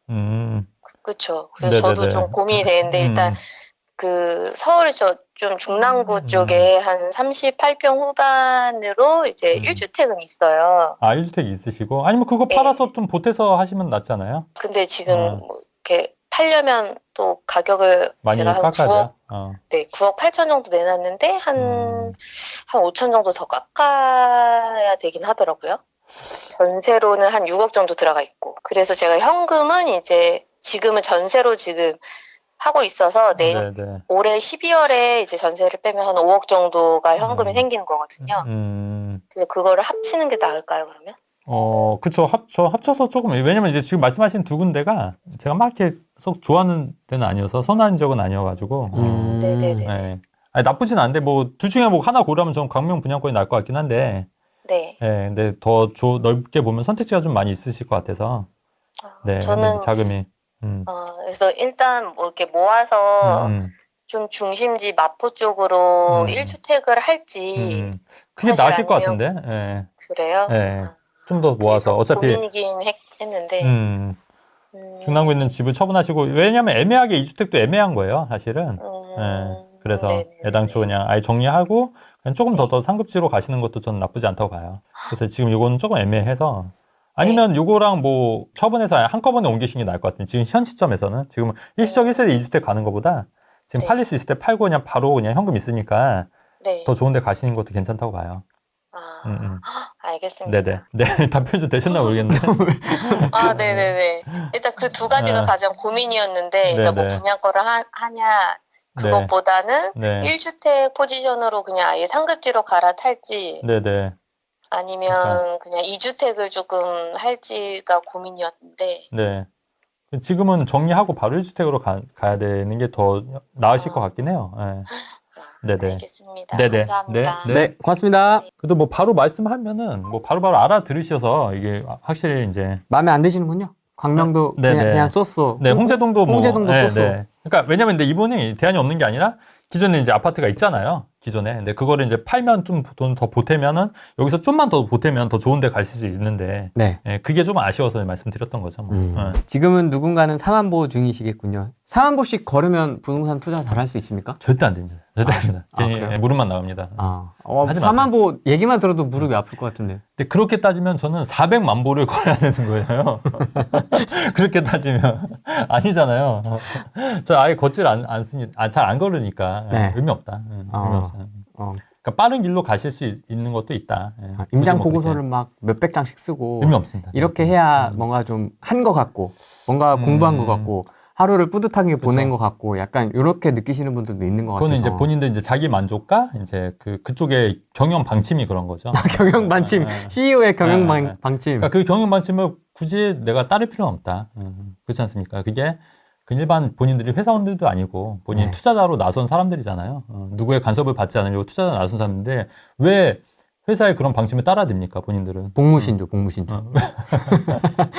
그리고 본인들도 그런 삶을 살지 말라고 얘기하면서 정작 왜 남들한테는 왜 그런 삶을 강요합니까? 총선이 어떻게 될 것 같다? 제가 이제 3월 말부터 분위기가 조금 이제 올라올 거라고 말씀드렸고, 이제 그 분위기가 이제 좀 이어질 거라고 말씀드렸고, 그 다음에 뭐 4월 위기설, 4월 PF설도 있는데 저는 그렇게 크게 여파는 없을 거라고 판단해요. 이것도 여러분 한번 좀 지켜보시면 좋을 것 같고, 예견된 위기는 항상 없었다. 그런 것도 있고, 그게 그 실제 우리랑 지금 직접적으로 연관 있는 건 아니다. 일부 이제 건설사들의 문제지, 그게 뭐 경제 전반에 크게 뭐 위해를 가거나 이런 건 아니기 때문에 그냥 그렇진 않을 것 같고, 지금부터 조금씩 이제 부동산은 좀 활발해질 것 같다. 이렇게 생각이 됩니다. 그렇기 때문에 여러분들 좀 내 집 마련이나 이런 거는 하실 거면 조금 서두르시는 것도 나쁘지 않겠다.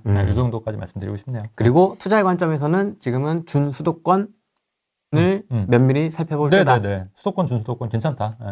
그러니까 이제 투자금 대비 효율이 굉장히 좋을 거다. 가성비. 네, 가성비가 좋을 것 같고 리스크가 굉장히 적을 것 같다는 게 제 판단이죠. 알겠습니다. 판단은 여러분들 몫입니다, 여러분. 알겠습니다. 오늘 시청해주신 분들 너무 감사드립니다. 네. 4월 달에 또 뵙도록 하겠습니다. 오늘은 여기까지 하겠습니다. 네. 고맙습니다. 감사합니다. 네. 인사를 좀 정성껏 해주시면 안 될까요? 지금 너무 그래요? 너무 바쁘신 것 같은데. 네. 감사합니다. 안녕. 네. 네. 고맙습니다.